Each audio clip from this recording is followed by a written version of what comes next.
The cameras didn't care about the truth. They never did. All they wanted was blood. And tonight, Vanessa Hale was the sacrifice. Outside Charleston's glittering St. Clair Hotel, a mob of reporters closed in like wolves, shouting accusations of theft and betrayal. The beautiful young socialite stood frozen, trapped between flashing lights and vicious questions. Then a stranger stepped between her and the chaos, a man whose calm eyes had seen worse storms than this. Adrian Cole didn't ask permission. He didn't wait for gratitude. He simply created a wall of silence with his body and guided her into the shadows, away from the feeding frenzy that wanted to devour her whole. If you want to see how one quiet act of protection unraveled a web of lies and changed 2 lives forever, stay with me until the end. And when you're done, hit that like button and drop a comment telling me what city you're watching from. I want to see how far this story travels. The humidity hung thick over Charleston that September evening, the kind of coastal heat that made expensive suits stick to skin and turned makeup into war paint running down anxious faces. Adrian Cole stood near the entrance of the St. Clair Hotel, watching the crowd with the detached awareness of someone who had spent years reading danger in the smallest details. He wasn't supposed to be working tonight. This was supposed to be a rare evening off, a favor to a colleague who had invited him to a charity gala as a thank you for handling a difficult case the month before. But Adrian's instincts never took time off. He noticed the shift in the crowd before most people registered anything was wrong. The casual chatter near the valet stand changed pitch. Phones came out. A cluster of reporters who had been documenting arrivals suddenly moved with purpose, converging on a single point like sharks responding to blood in the water. Adrian's eyes tracked the center of the disturbance. A woman emerged from a black town car, and even from a distance he could see she was beautiful, the kind of polished, careful beauty that came from good genes and better stylists. She wore a silver dress that caught the evening light, her dark hair pulled back in a way that emphasized high cheekbones and dark eyes that currently held something Adrian recognized immediately, fear masked by pride. "That's Vanessa Hale," someone near him whispered. "The one who stole all that charity money." Adrian didn't respond, but he moved closer, instinct pulling him toward the developing situation. The reporters hit her like a wave. "Ms. Hale, is it true you embezzled over $2 million? Vanessa, how do you respond to the leaked documents showing your signature on fraudulent transfers? Did you use charity funds to finance your lifestyle? Is it true you're facing criminal charges?" Vanessa stopped walking. For just a moment, her composure cracked. Adrian saw it in the slight tightening around her eyes, the way her hands clenched at her sides. She was trapped, and she knew it. Behind her, the town car had already pulled away. In front of her, a wall of cameras and microphones and hungry faces blocked the entrance to the hotel. "I have no comment at this time," she said, her voice steady but tight. "Please let me pass." But they didn't let her pass. They never did. Adrian had seen this dance before. The press sensing weakness, pushing harder, wanting the crack, the breakdown, the moment that would make the perfect headline. A reporter shoved a microphone too close to her face. Another blocked her path entirely. The questions came faster, angrier, accusations disguised as inquiries. "Did you think you'd get away with it? How does it feel to steal from sick children? Are you going to prison?" Vanessa took a step back, and Adrian saw it then, the moment when someone who had always been in control realized they were drowning. Her eyes darted left and right, looking for an exit that didn't exist. Her breathing had changed, shorter and shallower. In about 30 seconds, she was going to panic, and when she panicked, these vultures would have their footage. Adrian moved before he made a conscious decision to move. He didn't push. He didn't shout. He simply walked through the crowd with the kind of quiet certainty that made people step aside without knowing why. Within seconds, he was standing directly beside Vanessa, close enough that his shoulder created a barrier between her and the nearest camera.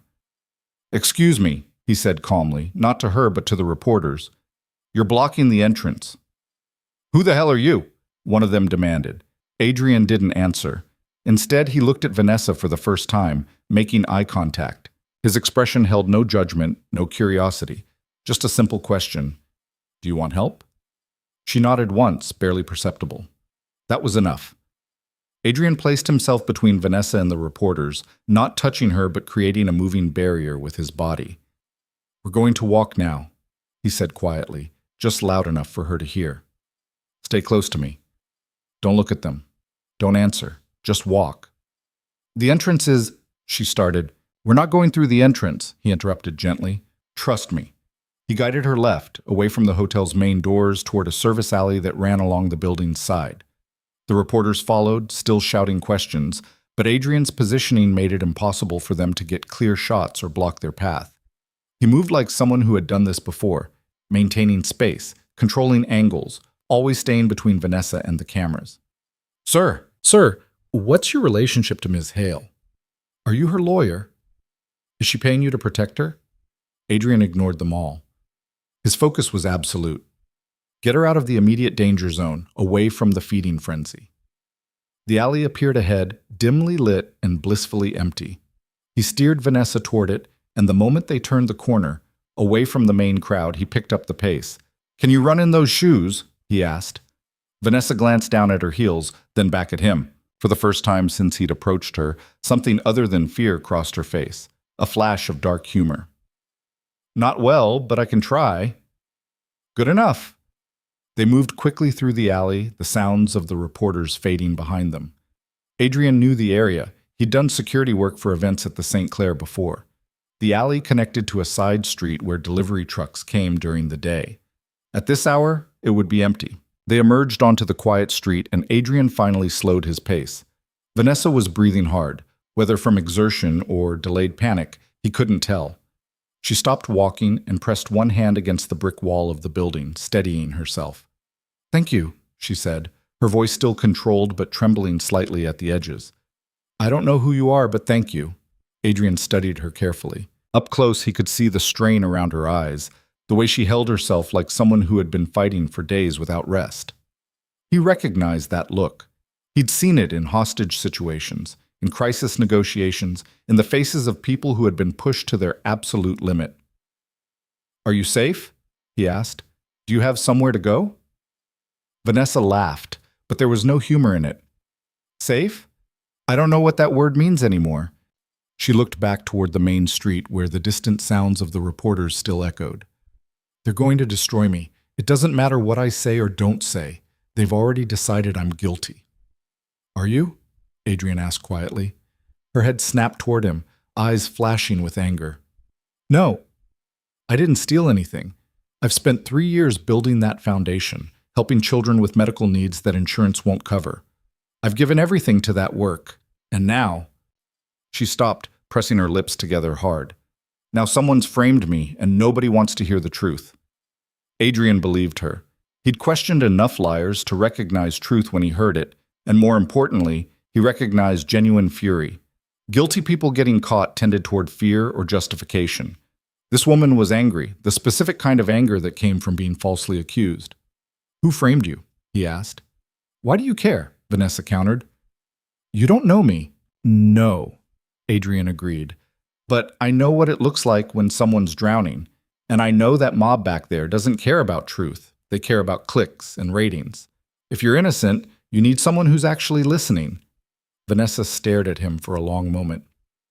Who are you? Adrian Cole. I work in crisis management and negotiation. I wasn't supposed to be here tonight, just a guest at the gala, but I saw you surrounded, and... He shrugged. Old habits. Crisis management, Vanessa repeated. So you rescue people for a living? Something like that. Though usually it's hostage situations or corporate disasters, not charity galas. Despite everything, Vanessa almost smiled. Well, congratulations. You've just added rescuing disgraced socialites to your resume. Adrian's expression remained serious. You're not disgraced. Not if you're telling the truth. But you are in trouble, and you can't fight this alone. Why would you help me? Vanessa asked. You don't owe me anything. No, Adrian agreed. But I have a daughter. She's 5 years old, and I spend a lot of time thinking about what kind of world I want her to grow up in. If someone innocent is being destroyed by lies and I can help, then I should. That's the world I want her to see. Vanessa's expression softened slightly. You're a single father? I am. And you're standing in an alley with a woman accused of embezzlement instead of attending a fancy party. Your daughter's influence? Her mother's, Adrian said quietly. She died 4 years ago, car accident. Since then, it's been just me and Emma. And Emma has very strong opinions about doing the right thing, even when it's hard. Especially when it's hard. The distant sound of sirens cut through the night air. Vanessa tensed immediately. Relax, Adrian said. They're heading away from us, not toward us, but we should move. Those reporters are going to figure out where this alley leads eventually. I can't go back to my apartment, Vanessa said. There were photographers camped outside when I left this afternoon. That's why I came straight here, hoping to at least make a statement at the gala, let people see my face and hear my voice. But they never gave me the chance. Adrian considered for a moment. I have a place, small cottage near Folly Beach. I use it sometimes when I need to work without interruption. You can stay there tonight, regroup, figure out your next move. You're offering shelter to a woman accused of stealing $2 million, Vanessa said. That seems unwise. Probably, Adrian agreed, but I've made a career out of trusting my instincts about people. Right now, my instincts say you're telling the truth. And if you're telling the truth, then someone went to a lot of trouble to make you look guilty. That means whoever did this is smart, connected, and dangerous. You need help. Vanessa looked at him for another long moment, then nodded slowly. Okay, but I need to understand something first. Why are you really doing this? People don't just help strangers anymore, not without wanting something. Adrian met her eyes directly. 6 months ago, I was negotiating with a man who had taken his ex-wife and 2 children hostage. He was convinced she had stolen money from their joint account, destroyed his credit, ruined his life. He had documents, bank statements, everything pointed to her, and he was ready to kill them all because of it. What happened? Vanessa asked quietly. I kept him talking for 11 hours. Eventually, his brother showed up with a laptop and different documents, proof that the ex-wife's new boyfriend had actually stolen the money and framed her. The husband had been so blinded by betrayal that he never questioned the evidence. He almost murdered his family over a lie. And the wife? She's alive. The kids are alive. The boyfriend is in prison. And I learned something that day. Adrian's voice was steady, but held an edge of steel. When someone is accused, everyone assumes the evidence tells the truth. But evidence can be manufactured. Documents can be forged. And sometimes the loudest accusations are designed specifically to drown out quiet truth. So when I see someone surrounded by people screaming accusations, and I see that person's eyes, and what I see isn't guilt but rage at injustice, I pay attention. Vanessa's eyes were bright, though whether with tears or determination, Adrian couldn't tell. All right, Mr. Cole, I accept your help, but I need you to know, whoever did this to me is powerful. Marcus Langford, the board member who leaked those documents, has connections everywhere. Money, influence, political allies. If you help me, you're making an enemy of someone who could destroy your career. I've had worse enemies, Adrian said. And besides, you haven't met my daughter. If I walked away from someone who needed help because it was inconvenient, Emma would never forgive me. She's 5, but she's already got a stronger moral compass than most adults I know. This time, Vanessa did smile, small but genuine. She sounds remarkable. She is, Adrian agreed. Now come on, my car is parked 2 blocks from here. We need to move before anyone recognizes you. They walked together through the quiet side streets of Charleston, staying away from the main roads where reporters might be circulating. Adrian maintained a careful awareness of their surroundings, but the evening remained quiet. Most of the city was either at the gala or at home, leaving the downtown streets relatively empty. Can I ask you something? Vanessa said as they walked. Of course. When you stepped in front of those cameras, you didn't know me. You didn't know if I was guilty or innocent. What if you'd been wrong? What if I actually had stolen that money? Adrian was quiet for a moment. Then I would have helped you get somewhere safe, made sure you had access to legal counsel, and stepped away. But I would have made sure you were safe first. Guilty or innocent, nobody deserves to be torn apart by a mob. Most people wouldn't see it that way. Most people haven't spent as much time as I have watching what happens when crowds turn into mobs, Adrian said. I've seen good people destroyed by accusations that turned out to be false. I've also seen guilty people denied due process because everyone had already decided their punishment. Either way, justice doesn't happen in front of cameras and screaming reporters. It happens in courtrooms with evidence and cross-examination and the presumption of innocence, What happened to you back there wasn't journalism. It was a public execution. They reached Adrian's car, a modest sedan that looked nothing like the luxury vehicles Vanessa was probably used to. He unlocked it and opened the passenger door for her. "Thank you," she said, sliding into the seat. Adrian got in the driver's side and started the engine. As they pulled away from the curb, Vanessa looked back toward the hotel, visible in the distance, with its lights blazing and its entrance still crowded with people who would never know how close they'd come to witnessing a complete breakdown. "I built that foundation from nothing," she said quietly. 3 years ago, my younger brother died from a rare form of cancer. He was 12. The treatments that might have saved him weren't covered by insurance. They were experimental, too expensive, too risky, according to the actuaries who make those decisions. We had money. My family could afford it. But so many families can't. So I started the foundation to help children whose families couldn't afford experimental treatments that might save their lives. She turned to face Adrian. In 3 years, we've helped 47 children. 47 kids who got a chance they wouldn't have had otherwise. 18 of them are in remission. 12 are cancer-free. That's what I built. And now someone has taken that away from me and made it look like I was using sick children to finance a lifestyle I never wanted in the first place. Adrian could hear the pain beneath her anger, the grief that fueled her determination. Who's Marcus Langford? Board member, major donor, pillar of Charleston society. Vanessa's voice dripped with contempt. He joined the foundation board about a year ago with a substantial donation and a lot of enthusiasm for our mission, or at least that's what I thought at the time. What changed? 6 months ago, I started noticing discrepancies in our accounts. Small amounts at first, then larger transfers that I didn't authorize. When I brought it to the board's attention, Marcus insisted we conduct a quiet internal audit. He said we didn't want to alarm donors or attract media scrutiny over what might be accounting errors. I agreed because it seemed reasonable. But it wasn't reasonable, Adrian said. No, it was a trap. While I thought we were investigating the discrepancies together, Marcus was building a case against me. He had access to everything, my computer, my passwords, my digital signatures. He used that access to create a paper trail that made it look like I had been systematically stealing from the foundation for over a year. Adrian's hands tightened on the steering wheel. That's sophisticated fraud. He'd need technical knowledge or help to pull that off. Marcus is a venture capitalist. He's built his career on understanding systems and finding their weaknesses. And he had help. His chief of staff, a woman named Patricia Kent, used to work in cybersecurity before moving into executive assistance. Between the two of them, they had everything they needed to frame me perfectly. Why? Adrian asked. What's his motive? Vanessa was quiet for a moment. I said no. To what?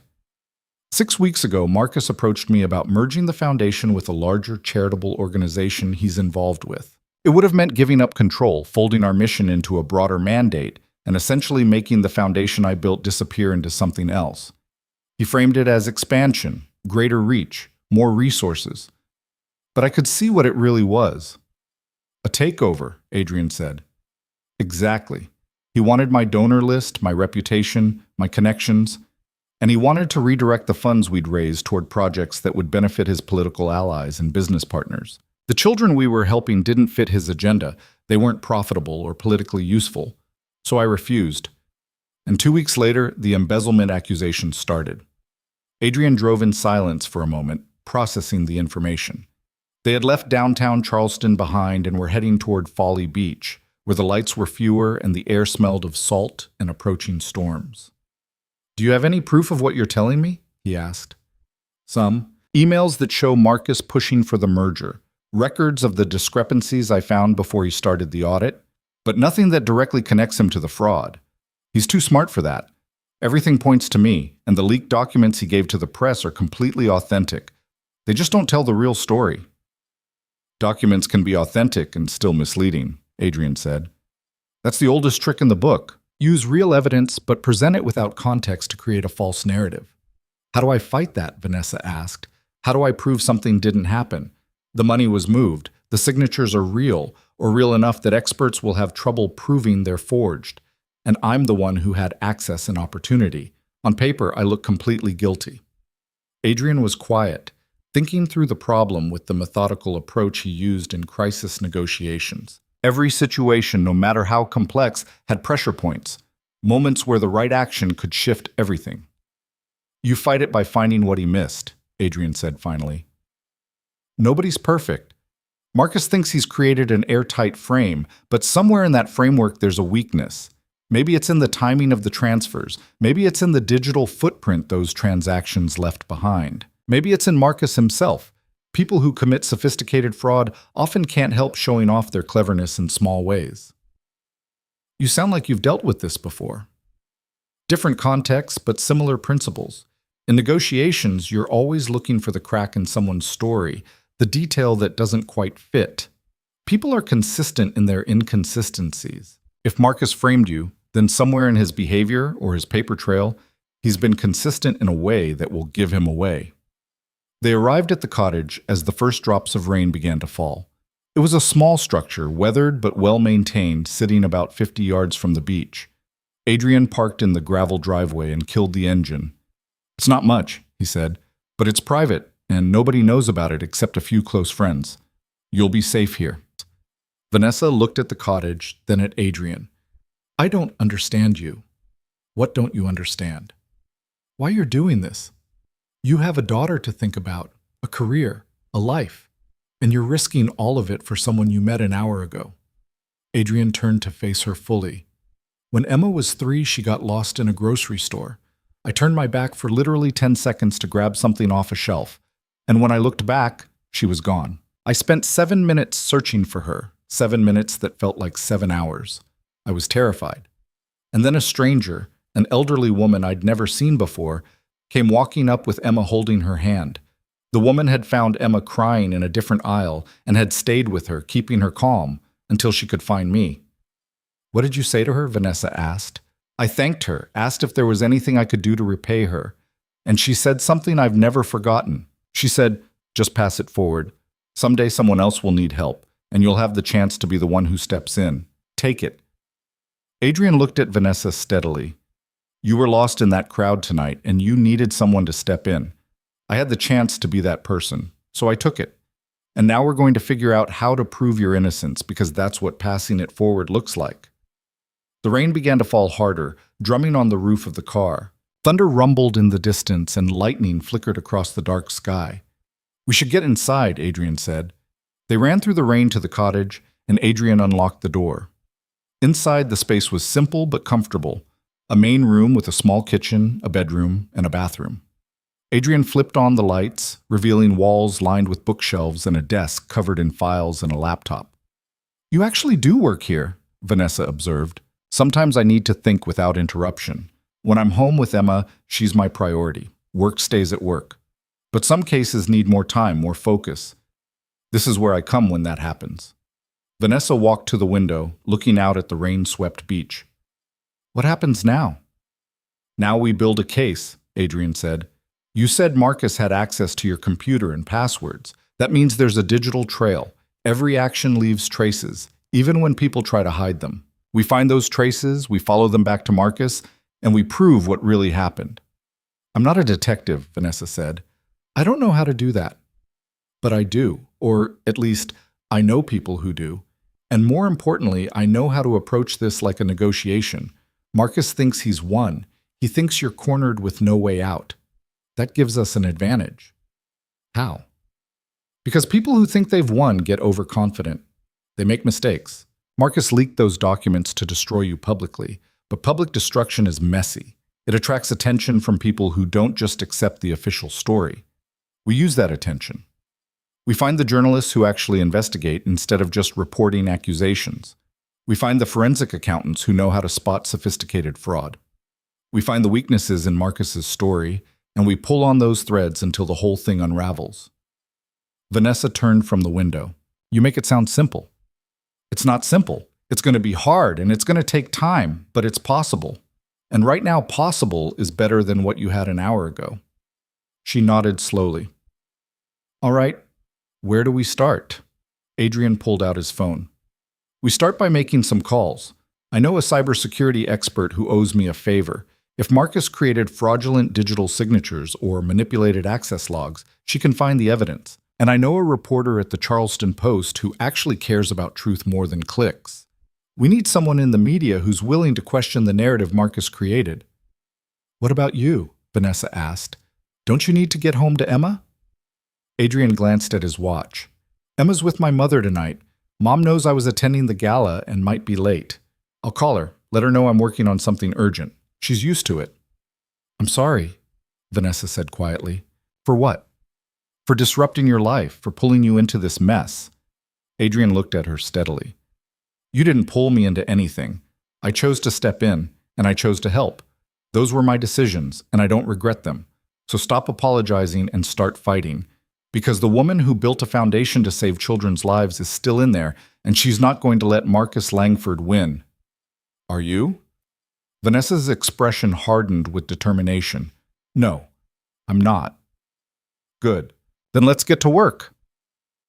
Outside, the storm grew stronger, rain lashing against the windows and thunder shaking the small cottage.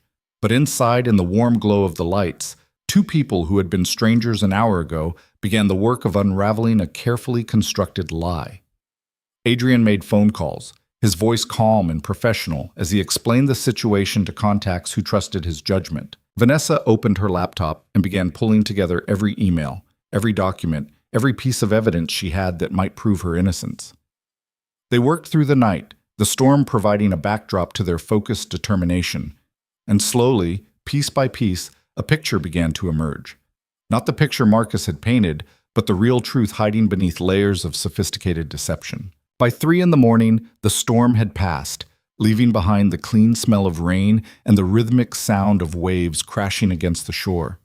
Adrian sat at the desk, his eyes burning from hours of staring at financial records on Vanessa's laptop, while Vanessa herself had moved to the small couch, surrounded by printed emails and handwritten notes. Look at this, Adrian said, breaking the concentrated silence that had settled over them. These transfer dates. They're all clustered around specific events.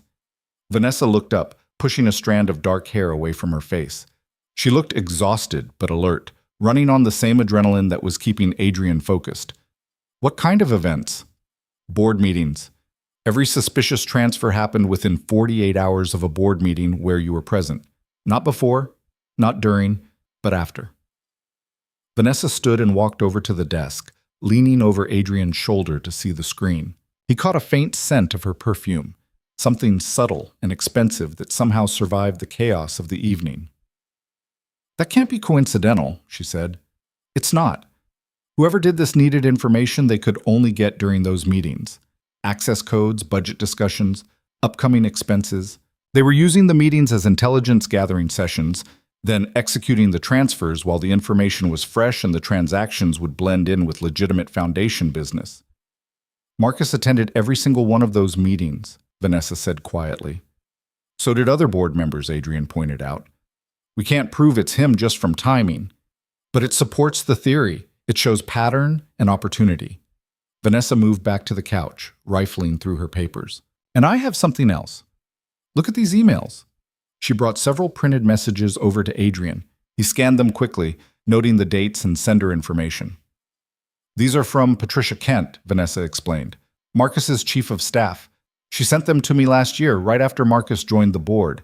At the time, I thought she was just being helpful, offering to streamline our digital filing systems and improve our cybersecurity. She said the foundation's data management was outdated and vulnerable. Adrian's eyes narrowed. And you gave her access. I gave her temporary administrative credentials so she could assess our systems and make recommendations. She was supposed to have access for 2 weeks. According to these logs, Vanessa pulled up another document on the laptop. Those credentials were never deactivated. They're still active. Which means she's had ongoing access to everything for almost a year, Adrian said. Financial records, donor information, your digital signatures, password protocols, everything she'd need to create fraudulent transactions that looked like they came from you. I trusted her, Vanessa said, and Adrian could hear the anger in her voice, mostly directed at herself. She seemed professional, competent. She told me she'd worked in cybersecurity for major firms. I never questioned it. Why would you? She came recommended by a board member who appeared to be genuinely invested in the foundation's success. Adrian stood and walked to the window, looking out at the dark ocean. That's how sophisticated cons work. They build trust first, establish credibility, make themselves indispensable. Then they exploit the access that trust provides. So Patricia built the framework for the fraud, and Marcus provided the motive and the cover story, Vanessa said.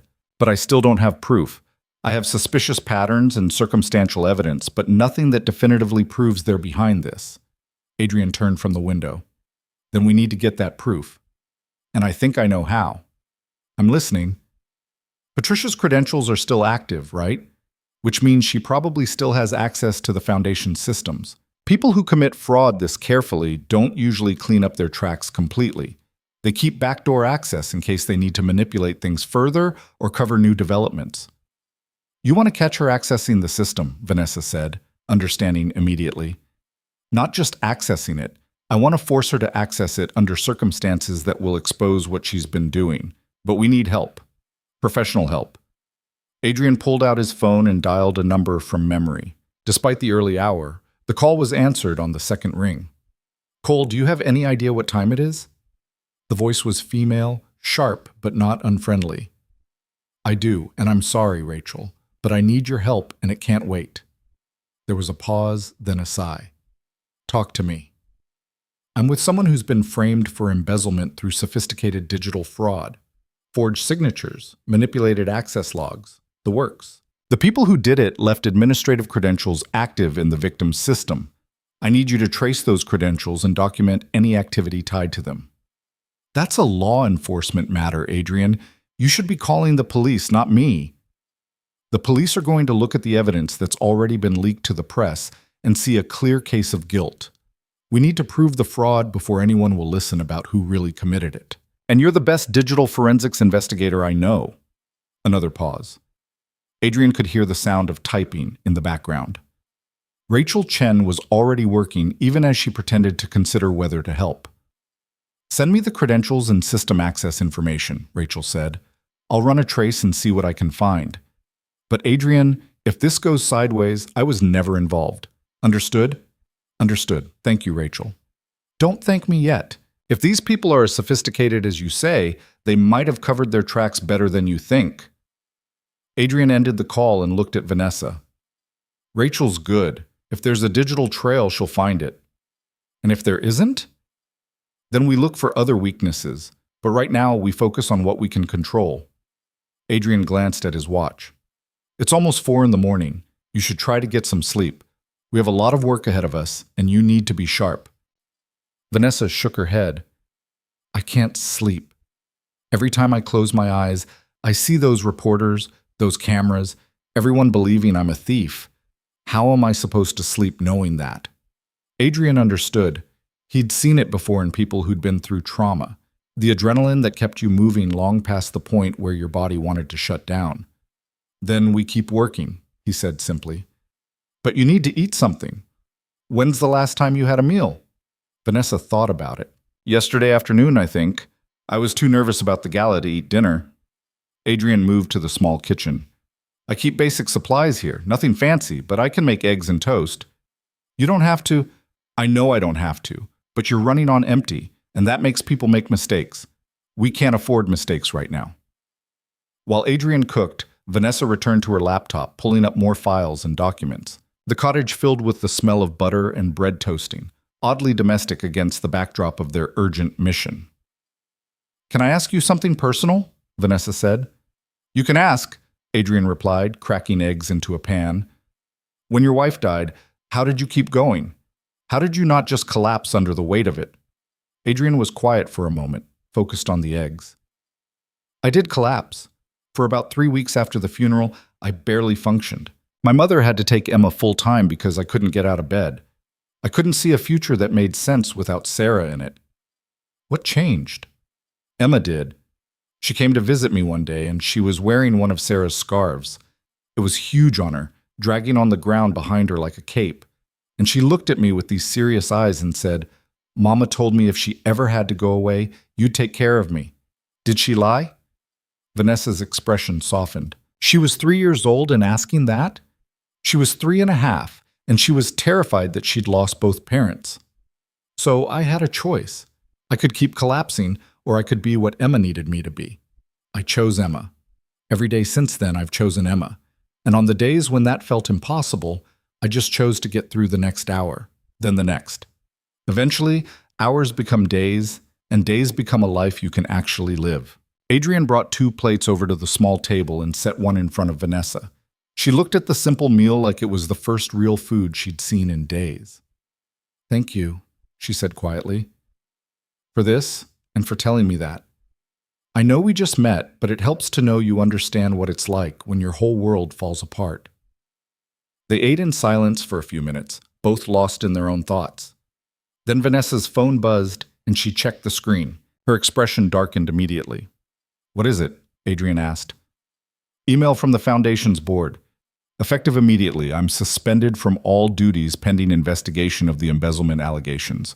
They've frozen my access to accounts, revoked my credentials, and appointed Marcus as interim director." "That was fast," Adrian observed. "Too fast," Vanessa said. "The documents only leaked yesterday evening. This email is dated 3 this morning. They had this ready to go the moment the story broke. Which means the board was already briefed and had made their decision before any of this became public. Marcus set that up too." Vanessa's hands clenched around her phone. "He's taking everything. The foundation I built, the children we help, the donors who trusted me.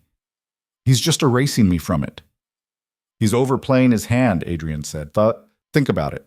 If this was really about embezzlement, the board would involve law enforcement, accountants, proper investigation protocols. Instead, they're acting like a corporate coup, which is exactly what this is. Marcus isn't trying to expose a criminal. He's eliminating competition for control of an asset he wants. And when people act that blatantly, they leave evidence. Vanessa's phone buzzed again. This time it was a text message, and when she read it, her face went pale. "What?" Adrian asked, immediately alert. "It's from Sophie Chen. She's one of our major donors, a friend of my family for years. She says..." Vanessa's voice caught. "She says her daughter saw the news reports and asked if I was the bad lady who steals from sick kids. Sophie says she has to distance herself from the foundation until this is resolved. She can't have her family associated with scandal." Adrian watched as the reality of her situation truly hit Vanessa. This wasn't just about clearing her name. It was about watching her entire social world, her reputation, her life's work, crumble in real time. "I need some air," Vanessa said, standing abruptly and walking to the door. Adrian followed her outside. The sky was beginning to lighten in the east, that deep blue before dawn that promised sunrise. Vanessa walked toward the beach, and Adrian stayed a few steps behind, giving her space but staying close enough to be there if she needed him. She stopped at the edge of the sand where the beach grass gave way to smooth shore and wrapped her arms around herself despite the warm morning air. "I keep thinking about the children," she said without turning around. "Right now, there are 3 kids in treatment that the foundation is supporting. Their families are depending on funding we promised them. What happens to them if Marcus shuts down those grants? What happens if he redirects that money to whatever political project he's actually interested in?" "We won't let that happen," Adrian said. "How can you promise that? You don't even know if we can prove I'm innocent, much less in time to save the foundation." "You're right. I can't promise the timeline. But I can promise that we're going to fight, and we're going to use every resource and every skill I have to expose what Marcus did. And even if it takes longer than we want, we will get there." Vanessa turned to face him. "Why are you so sure?" "Because people like Marcus make a fundamental mistake. They think that power and connections make them untouchable. But the bigger the lie, the more people it takes to maintain it. Marcus needed Patricia. He needed the board members he convinced to move quickly. He needed the reporters who ran the story without investigating. Every person involved is a potential weakness. And somewhere in that chain, someone knows something that will break this open." "That sounds like negotiation theory," Vanessa said. "It is. Every hostage situation, every crisis, comes down to the same basic truth. Nobody acts completely alone, and nobody's story is completely airtight. You find the pressure points, you apply leverage carefully, and eventually, something gives." Vanessa looked out at the ocean, where the waves caught the first hints of dawn light. "I've never felt this powerless." "You're not powerless. You're under attack, which is different. Power isn't about never being hurt or never facing opposition. It's about what you do when someone tries to take everything from you. Adrian moved to stand beside her. Last night you were surrounded by people screaming accusations, and you didn't break. You didn't run. You stood there and tried to face them. That's not powerless. That's strength under impossible circumstances. I wanted to run, Vanessa admitted. When I saw all those cameras and heard all those voices, I wanted to just disappear. Vanish into nothing so I wouldn't have to face it. But you didn't, and you're not going to. Because the woman who built a foundation to save children's lives doesn't quit when things get hard. She fights. Vanessa was quiet for a long moment. My brother used to say that the hardest thing about dying wasn't the pain or the fear. It was knowing that the people who loved you would have to keep living without you. He worried so much about what would happen to me and my parents after he was gone. How old were you when he died? 22. He was 12. I watched him go through 3 years of treatments that bought time but couldn't save him. And at the end, when we all knew there was no more time left, he made me promise something. What did he promise? Adrian asked gently. He said, "Don't let the bad things make you hard, Vanessa. Stay soft enough to hurt, because that's what makes you help people." I didn't understand what he meant then, but I think I do now. He sounds wise beyond his years. He was.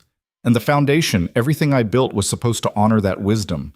I wanted to stay soft enough to hurt, to feel the pain that other families felt when their children were sick and they couldn't afford hope. That's what drove me. That's what made the foundation work. Vanessa's voice hardened.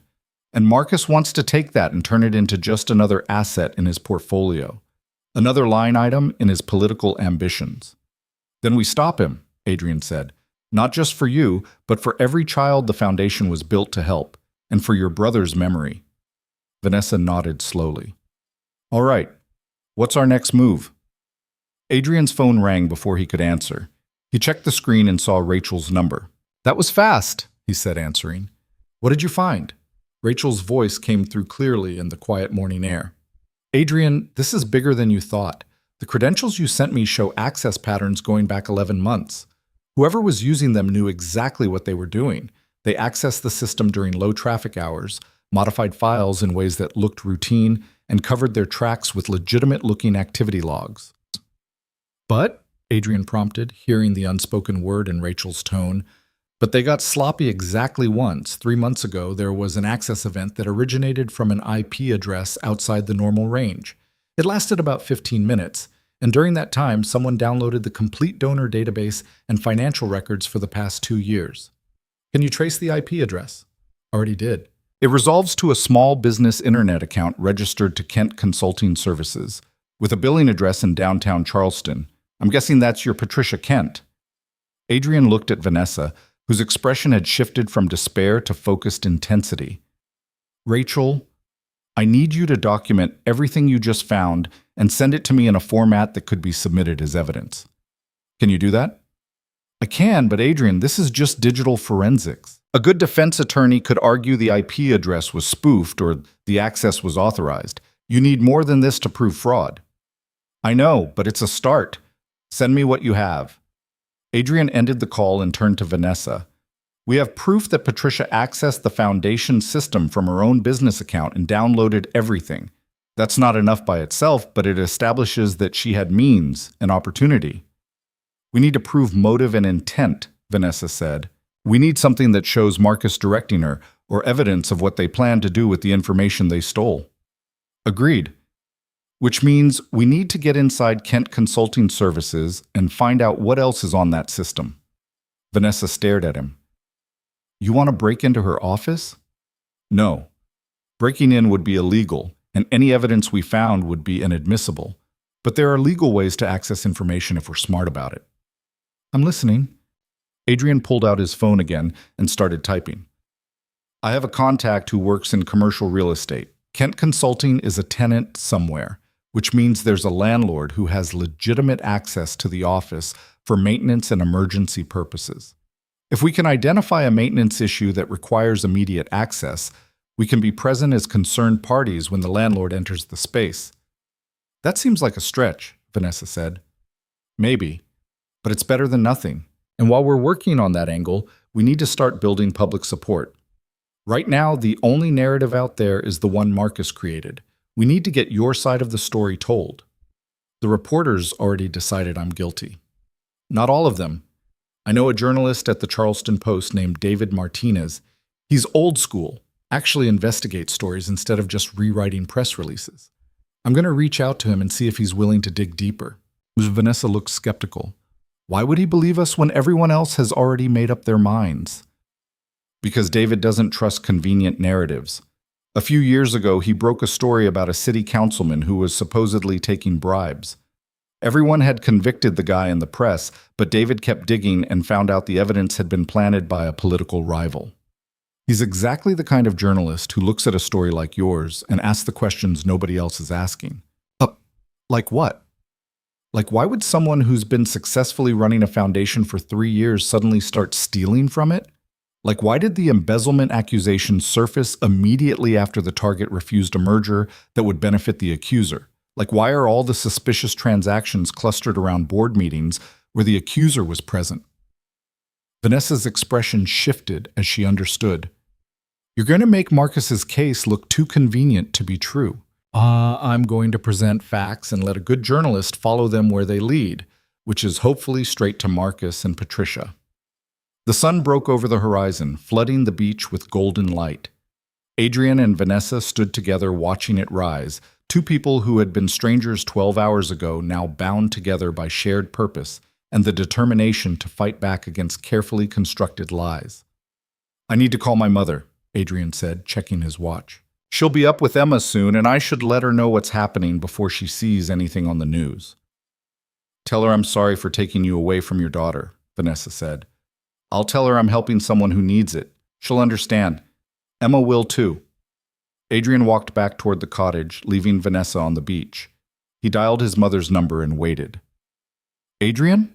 His mother's voice was concerned but steady. I saw the news this morning. Was that woman they were talking about at the gala last night? Yes. Mom, I need to explain something, and I need you to trust me. I always trust you, sweetheart. What's going on? Adrian explained the situation as concisely as he could. The scene at the hotel, his decision to help, his belief that Vanessa was innocent. His mother listened without interrupting, and when he finished, she was quiet for a moment. You believe she's being framed, his mother said finally. I do, and I'm going to help her prove it. How long will this take? I don't know. Could be days, could be longer. I know it's asking a lot, having you take care of Emma while I handle this. Adrian, his mother interrupted gently. Stop. You're doing the right thing. Emma and I will be fine. You taught that little girl to stand up for people who need help. She'd be disappointed if you did anything else. Adrian felt something loosen in his chest, tension he hadn't realized he was carrying. Thanks, Mom. Just promise me you'll be careful. If these people are powerful enough to frame someone like this, they won't hesitate to come after you too. I'll be careful. Can you put Emma on? There was a rustling sound, then his daughter's sleepy voice came through the phone. Daddy? Hey, sweetheart, did I wake you up? Grandma was making breakfast. Are you coming home? Not yet, baby. I'm helping someone who's in trouble. Remember how we talked about doing the right thing even when it's hard? Like in the princess story, when she helps the fox, even though everyone says foxes are bad. Adrian smiled. Emma's moral framework came entirely from picture books and fairy tales, but it was surprisingly solid. Exactly like that.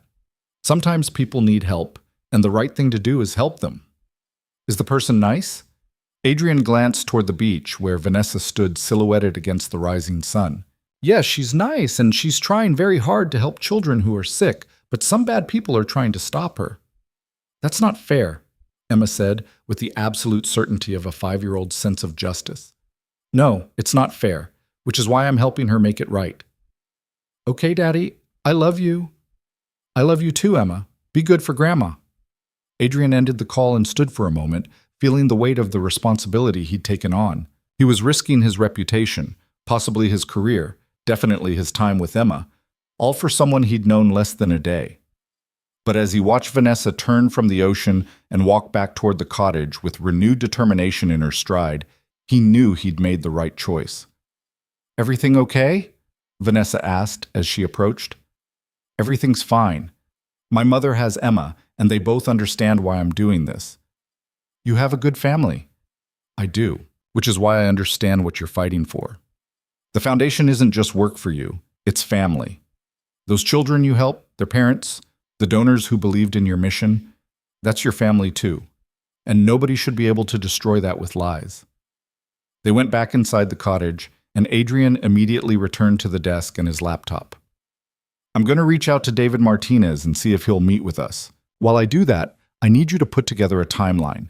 Every interaction you had with Marcus, every board meeting, every email exchange, especially anything that might show his increasing interest in controlling the foundation or his reaction when you refused the merger. What about Patricia? Same thing. Every email, every access request, every time she offered help with the foundation's systems. We need to show a pattern of her establishing access and trust before the fraud began. Vanessa sat down at the table and pulled her laptop closer. This is going to take hours. We have hours, and we need to be thorough. The difference between a conspiracy theory and a provable case is documentation. They worked in focused silence, broken only by occasional questions or the sound of typing. Around 8 in the morning, Adrian's phone rang. It was David Martinez. Cole, I got your message.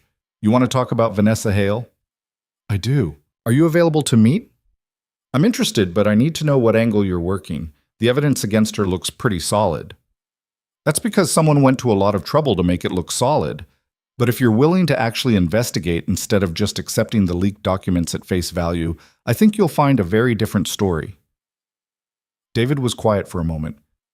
Who's feeding you this information? Vanessa Hale herself. She's innocent, and she can prove it, but she needs someone who's willing to listen to evidence that contradicts the official narrative. And you believe her? I do. I've spent enough time questioning people to know when someone's lying, and she's not lying. She's furious, she's scared, and she's determined to fight back, but she's not guilty. Another pause. All right, I'll meet with you. But Cole, if this turns out to be a waste of my time, or worse, if you're helping someone guilty manipulate the press, I will burn you publicly. Understood? Understood. And David, thank you for being willing to look past the obvious story. Don't thank me yet. Where and when? They arranged to meet at a coffee shop in Mount Pleasant at noon. When Adrian ended the call, he found Vanessa watching him with cautious hope. He'll meet with us? She asked. He will, but he's skeptical, and he should be. We need to bring everything we have and make a case that's impossible to ignore. No pressure, Vanessa said, but there was a hint of dry humor in her voice. They spent the next 3 hours building their presentation, documents organized chronologically, emails highlighted to show key phrases and patterns, financial records annotated to point out the suspicious clustering around board meetings. By the time they needed to leave for the meeting, they had assembled a compelling narrative that challenged every assumption the public had been fed. Ready? Adrian asked. Vanessa took a deep breath. As ready as I'll ever be to convince a journalist that I'm not a criminal. You're not trying to convince him you're not a criminal. You're showing him evidence of a crime committed against you. There's a difference. They drove to Mount Pleasant in silence, both lost in their own thoughts. The coffee shop was a quiet place tucked away from the main tourist areas, exactly the kind of location where people could have serious conversations without being overheard. David Martinez was already there, sitting in a corner booth with a laptop open and a recording device visible on the table. He was in his mid-40s, with graying hair and the permanent expression of someone who trusted nothing at face value. "Ms. Hale," he said, standing as they approached. "Mr. Cole, thank you for meeting me." They shook hands and sat down. David immediately pushed the recording device toward the center of the table. "I'm going to record this conversation. If you're not comfortable with that, we can stop now." "I'm comfortable with it," Vanessa said. "I want everything on the record." "Good. Then let's start with the obvious question. Did you embezzle money from the Hale Foundation?" Vanessa looked David straight in the eye. "No, I did not. Every penny donated to that foundation went exactly where it was supposed to go, toward helping children whose families can't afford life-saving medical treatments. I have never stolen anything from anyone for any reason." "Then explain the leaked documents showing your signature on fraudulent transfers." I can't explain them completely because I don't yet have access to the full forensic analysis. But I can show you evidence suggesting those signatures were forged using administrative credentials that were never properly deactivated. Vanessa opened her laptop and began walking David through the timeline. The emails from Patricia Kent, the suspicious access patterns Rachel had discovered, the clustering of transactions around board meetings. Adrian watched David's expression carefully, looking for signs of engagement or dismissal. David took notes, asked questions, and occasionally stopped Vanessa to request clarification. He was thorough, professional, and gave no indication of whether he believed anything they were telling him. After 45 minutes, David sat back and looked at both of them. "This is a good story," he said finally. "But it's still just a story. You've given me circumstantial evidence and suspicious patterns, but nothing definitive. Nothing that proves Marcus Langford or Patricia Kent committed fraud." "Not yet," Adrian said, "but we're working on it. The question is whether you're willing to investigate while we build the case, or whether you're going to wait until everything is gift-wrapped and delivered." David smiled slightly. "You know how to push buttons, Cole. All right, I'll dig into this. But I need something more than patterns and suspicions before I publish anything. Get me hard evidence and I'll tell your story. Until then, I'm just asking questions." "That's all we're asking for," Vanessa said. "Just ask the questions everyone else isn't asking." David packed up his recording device and stood. "I'll be in touch. And Ms. Hale, for what it's worth, I hope you're telling the truth. Because if you are, someone's gone to extraordinary lengths to destroy you, and that kind of malice deserves to be exposed." After David left, Adrian and Vanessa sat in the coffee shop, both feeling the weight of how much work still lay ahead. "That went better than I expected," Vanessa said. "It's a start, but he's right. We need definitive proof, and we're running out of time to find it." Vanessa's phone rang as they walked back to Adrian's car, and when she checked the screen, her face went pale. "It's the Foundation's main number," she said. "Marcus is probably calling from my office." "Answer it," Adrian said. "Put it on speaker. Let's hear what he has to say." Vanessa accepted the call and held the phone between them. "Hello?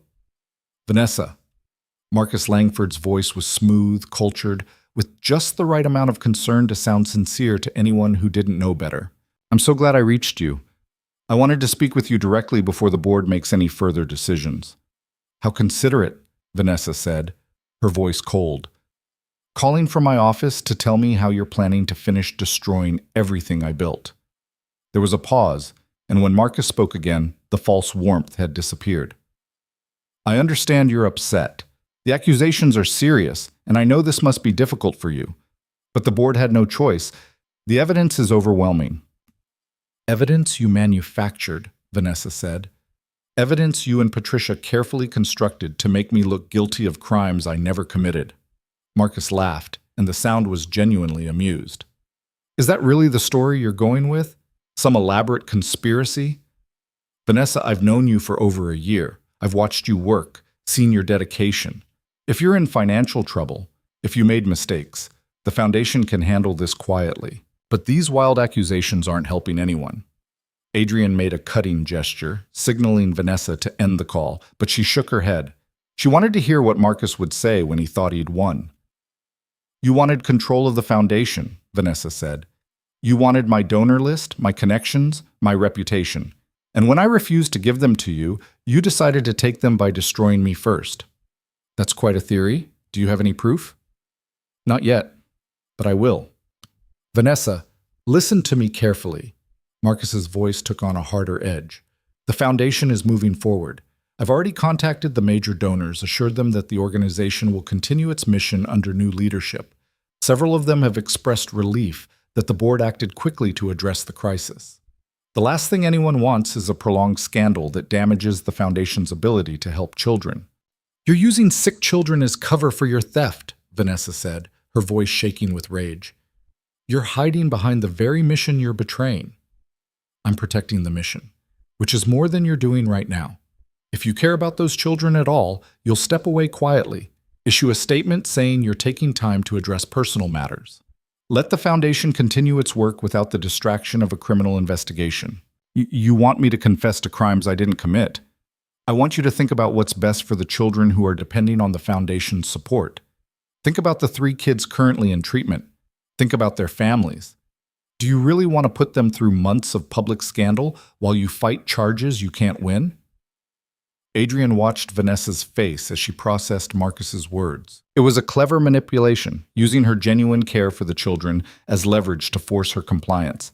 And for a moment he saw doubt flicker in her eyes. "No," Vanessa said firmly, "I'm not giving you what you want. I'm going to fight this, and I'm going to prove what you did. And when I do, Marcus, everyone is going to see exactly who you really are. Then you're choosing to hurt the very people you claim to care about. I hope you can live with that decision." Marcus ended the call, leaving silence in his wake. Vanessa stood motionless for a moment, then turned and walked quickly toward Adrian's car. He followed and found her sitting in the passenger seat with her head in her hands. "He's right," she said quietly. "Those 3 children in treatment are depending on funding we promised.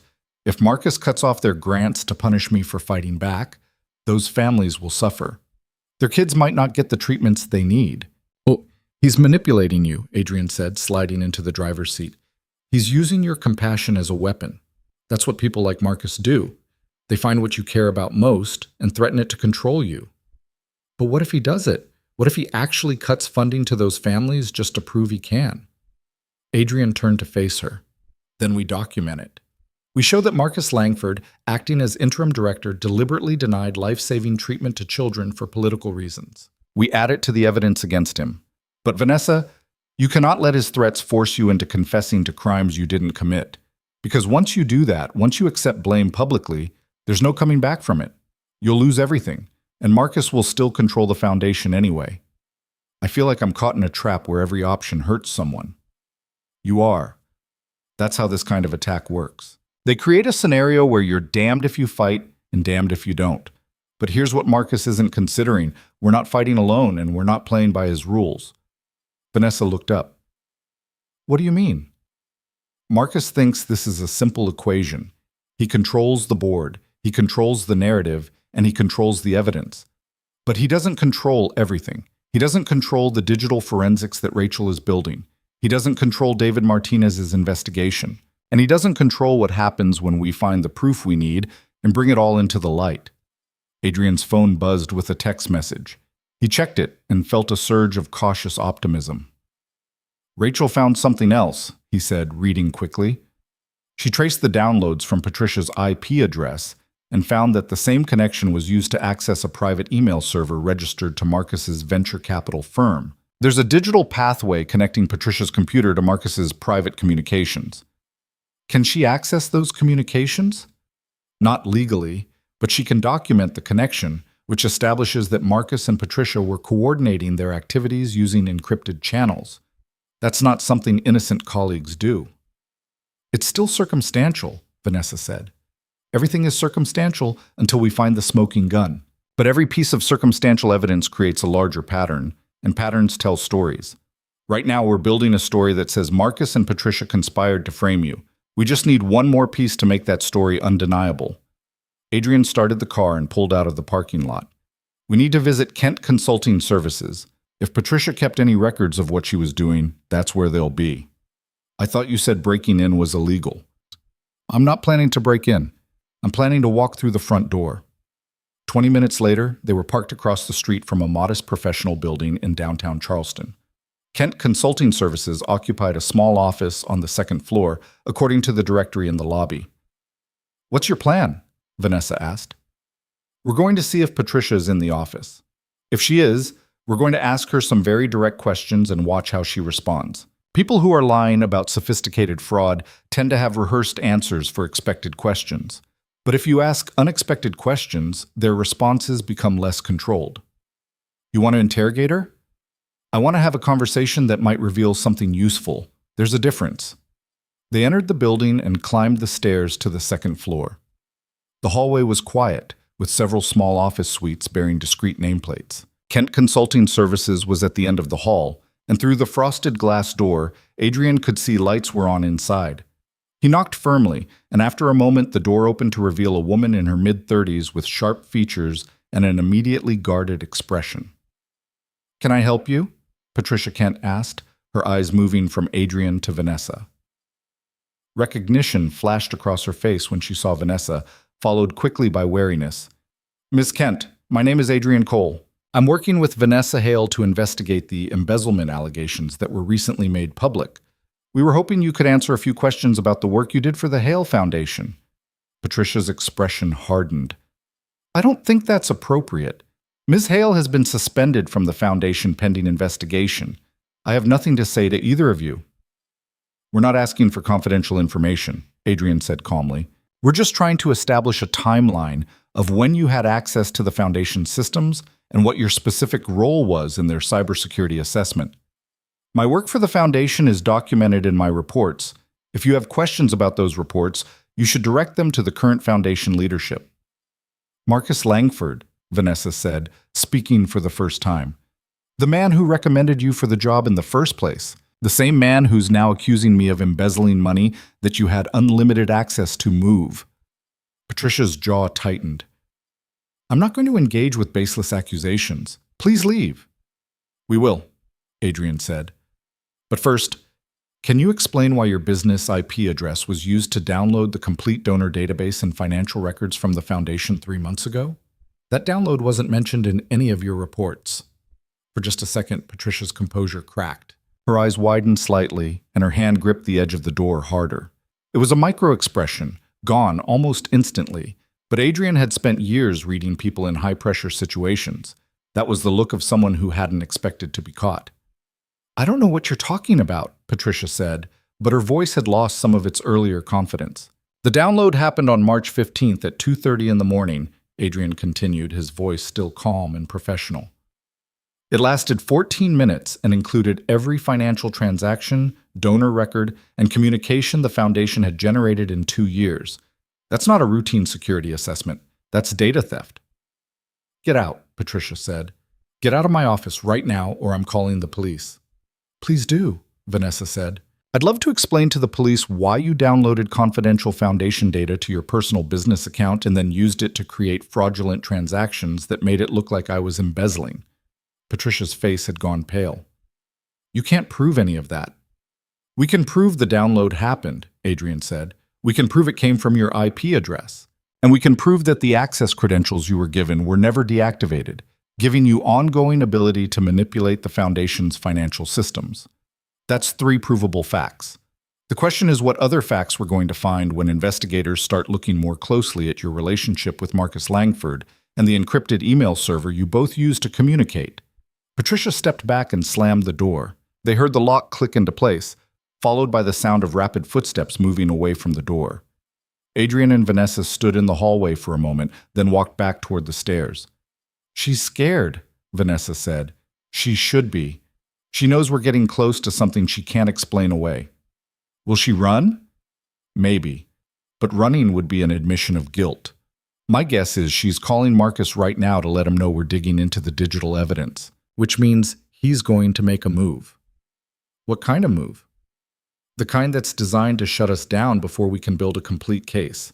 Marcus is smart, and he's been controlling this situation from the beginning. But now he knows we're not backing down quietly. He's going to escalate. They were proven right less than an hour later. Adrian and Vanessa had returned to the cottage to regroup when Adrian's phone rang with an unknown number. Cole, he answered. Mr. Cole, this is Detective Sarah Morrison with Charleston Police Department. I need you to come to the station to answer some questions regarding your involvement with Vanessa Hale. Adrian's expression didn't change, but he put the phone on speaker so Vanessa could hear. What kind of questions, Detective? Questions about your relationship with Ms. Hale and whether you've been attempting to interfere with an ongoing criminal investigation. We've received information that you've been harassing witnesses and attempting to intimidate people connected to the Hale Foundation case. That's completely false, Adrian said calmly. I've been helping Ms. Hale gather evidence to prove her innocence. Everything I've done has been legal and appropriate. Then you shouldn't have any problem coming in to discuss it. Are you with Ms. Hale right now? Adrian met Vanessa's eyes. She shook her head slightly, a warning not to confirm her location. I'm willing to come to the station and answer your questions, Adrian said, but I'd like to bring my attorney. When would be convenient? How about right now, Mr. Cole? I'm at the Folly Beach station, and I have reason to believe you're in the area. We can handle this quickly and informally if you cooperate. Adrian's mind raced. Detective Morrison shouldn't know he was at Folly Beach unless someone had told her, which meant someone was watching them, or Marcus had connections inside the police department that Adrian hadn't anticipated. I'll be there within the hour, Adrian said. With my attorney. He ended the call and immediately dialed another number. When the call connected, he spoke quickly. James, it's Adrian Cole. I need representation immediately. Charleston PD wants to question me about a case I'm working, and I suspect it's a setup to distract from an investigation I'm conducting into fraud. James Vaughn was a defense attorney Adrian had worked with on several cases where his negotiation skills had been needed. He was sharp, experienced, and didn't intimidate easily. Tell me everything, James said, and Adrian gave him a rapid summary of the situation. They're trying to flip this, James said when Adrian finished. Make you look like the problem instead of the solution. Don't go to that station without me. I'll meet you there in 45 minutes. After the call ended, Adrian looked at Vanessa. You need to stay here. If the police are getting involved, that means Marcus is using official channels to put pressure on us. They might try to arrest you. On what grounds? They don't need grounds to bring you in for questioning, and once you're in that station, Marcus will make sure the media knows about it. More cameras, more accusations, more pressure. So I hide while you face the police alone? You stay safe while I make sure they don't have a case to bring against either of us. There's a difference. Vanessa started to argue, but Adrian's expression stopped her. I've dealt with law enforcement trying to intimidate people before. This is what I do, Vanessa. Let me handle it. She nodded reluctantly. Be careful. If Marcus has connections inside the police department, you're walking into a situation where the rules might not apply the way they should. I know, which is why I'm bringing James. He's very good at making sure rules are followed.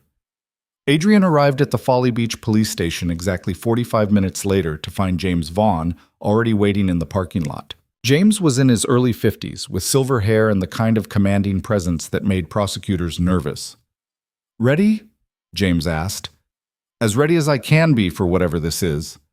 They walked into the station together and were immediately directed to a small interview room where Detective Morrison was waiting.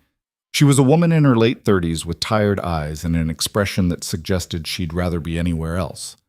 Mr. Cole, thank you for coming in, she said, gesturing to the chairs across from her. I appreciate your cooperation. My client is happy to answer appropriate questions, James said before Adrian could respond. But I want to be clear that he's here voluntarily and is free to leave at any time. Of course, Detective Morrison said. She opened a folder and pulled out several photographs, sliding them across the table.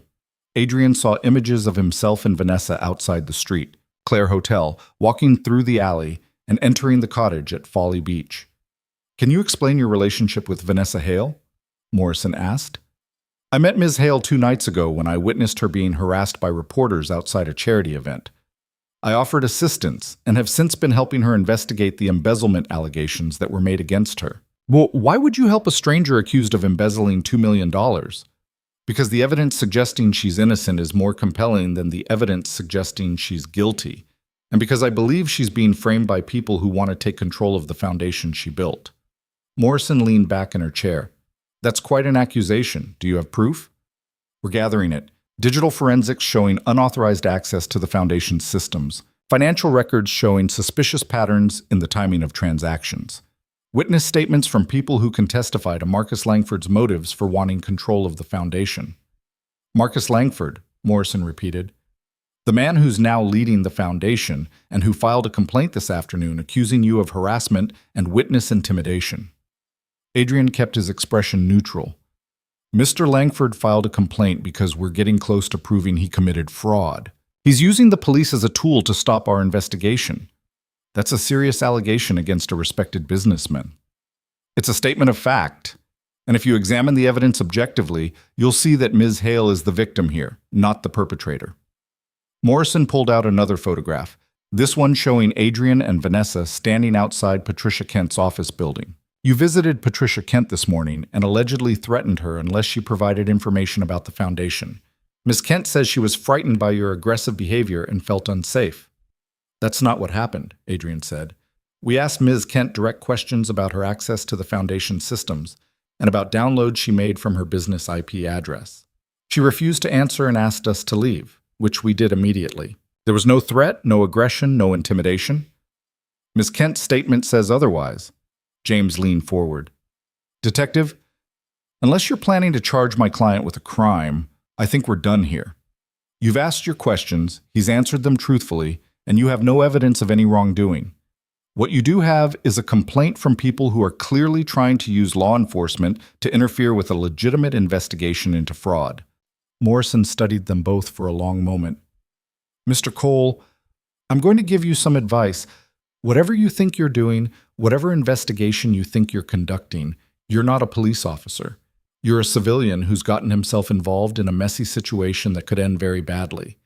If Vanessa Hale is innocent, the proper authorities will discover that through official channels. You inserting yourself into the middle of this isn't helping anyone. With respect, Detective, the proper authorities are only looking at the evidence Marcus Langford wanted them to see. Nobody's questioning why all the suspicious transactions happened right after board meetings, or why Patricia Kent downloaded the entire Foundation database to her private computer, or why Marcus is so eager to take control of an organization he supposedly believes has been compromised by fraud. Morrison's expression shifted slightly, and Adrian saw a flicker of interest in her eyes. She was a detective, which meant she was trained to ask questions and look for inconsistencies. And despite the pressure she was clearly under to treat this as a simple harassment complaint, she recognized that Adrian was raising legitimate points. If you have evidence of fraud, you should bring it to us, Morrison said carefully. I will, as soon as I have enough to make a complete case. But right now, all I have are suspicious patterns and circumstantial connections. I need more before I can prove what really happened. Then get more. But do it without confronting witnesses or putting yourself in situations where you can be accused of intimidation. Because next time Mr. Langford files a complaint, I might not be the one handling it, and the next detective might not be as willing to listen to your side of the story. It was as close to a warning as Morrison could give without directly telling Adrian that Marcus had connections within the department. Adrian understood immediately. Thank you for your time, Detective, he said, standing. I appreciate your professionalism. James and Adrian left the station and walked to the parking lot in silence. When they were safely away from any potential listening devices, James turned to Adrian. She gave you a gift in there, James said. She basically told you that Marcus has people watching your investigation and that you need to be more careful about how you gather evidence. I know, which means we're running out of time. If Marcus can use the police to slow us down, he can use them to shut us down completely once we get too close. What's your next move? We need the smoking gun, something that definitively proves Marcus and Patricia conspired to frame Vanessa, and we need it fast before Marcus manufactures enough pressure to have us both arrested on bogus charges. Adrian drove back to the cottage, his mind racing through possibilities. Every path forward seemed to lead through obstacles that Marcus had carefully placed, but somewhere in the fortress Marcus had built around his fraud, there had to be a weakness, something he'd missed or something he couldn't control. When Adrian arrived at the cottage, he found Vanessa pacing anxiously. She turned as he entered, relief flooding her face. What happened? Marcus filed a complaint accusing me of harassment and intimidation. Detective Morrison questioned me, gave me a warning to be careful, and basically confirmed that Marcus has enough influence to use law enforcement as a weapon against us. Vanessa sank onto the couch. This is getting worse. Every time we take a step forward, Marcus pushes back harder, which means we're hurting him. People who feel secure don't need to use the police to intimidate their opponents. Marcus is scared, and scared people make mistakes. Adrian's phone buzzed with an email notification. He checked it and felt his pulse quicken. It's from David Martinez. He says he's found something interesting and wants to meet tomorrow morning. What did he find? He doesn't say, but the fact that he's reaching out means he's taking this seriously. Vanessa stood and walked to the window, looking out at the darkening sky. Adrian, what if we can't prove it? What if Marcus is too careful, too connected, too powerful? What if we gather all this evidence and nobody cares because the official story is already written? Adrian joined her at the window. Then we make sure the evidence is so compelling that the official story becomes impossible to believe. We build a case so strong that even Marcus's connections can't protect him. And we do it by being smarter, more persistent, and more determined than he expects us to be. You make it sound simple. It's not simple, but it's possible. And possible is all we need. They stood together in the fading light, two people fighting against carefully constructed lies with nothing but truth and determination. Outside, the ocean crashed against the shore with relentless rhythm, indifferent to human struggles but somehow reassuring in its constancy. Vanessa's phone buzzed, and when she checked it, her expression changed from weary to alarmed. It's an email from Sophie Chen, the donor who distanced herself yesterday. She says she just received a letter from the foundation informing her that her daughter's treatment funding has been suspended pending the resolution of the investigation. Adrian felt cold fury settle in his chest. Marcus is making good on his threat. He's cutting funding to hurt the children and blame you for it. Sophie's daughter is 8 years old and in the middle of an experimental treatment protocol. If the funding stops, her family can't afford to continue. She could die because Marcus wants to punish me for fighting back. Forward me that email, Adrian said, and any other communication you receive about suspended funding. Marcus just made a critical mistake. How is cutting a child's cancer treatment a mistake? Because it shows his true motives. He's not protecting the foundation. He's weaponizing it. And when we expose what he's doing, when we show that Marcus Langford is willing to let children die to consolidate his power, no amount of influence or connections will save him from public outrage. Vanessa forwarded the email, and Adrian immediately sent it to David Martinez with a brief message explaining what Marcus had done. Within minutes, David called. "Tell me this isn't what it looks like," David said. "It's exactly what it looks like. Marcus is cutting treatment funding to children to pressure Vanessa into giving up her fight. He's using sick kids as hostages." David was silent for a moment. "That's evil. That's beyond corruption or fraud. That's actively harming children for political gain. Which is why we need to expose him now, before he can hurt anyone else. What did you find?" "I've been digging into Marcus's business history, and I found something interesting. 5 years ago, he was involved in a hostile takeover of a small medical device company. The owner refused to sell, so Marcus leaked confidential information about manufacturing defects to the FDA. The company was shut down, the owner lost everything, and Marcus bought the assets for pennies on the dollar. That's the same playbook he's using now," Adrian said. "Identify a target, create a crisis, use the crisis to take control of the asset." "Exactly. And I found the former owner of that medical device company. His name is Robert Chen, and he's been trying for 5 years to prove that Marcus manufactured the FDA crisis. He has documentation, but nobody would listen because Marcus's version of events was already accepted as fact." "Robert Chen," Vanessa said, having heard David's voice over the speaker. "Any relation to Sophie Chen?"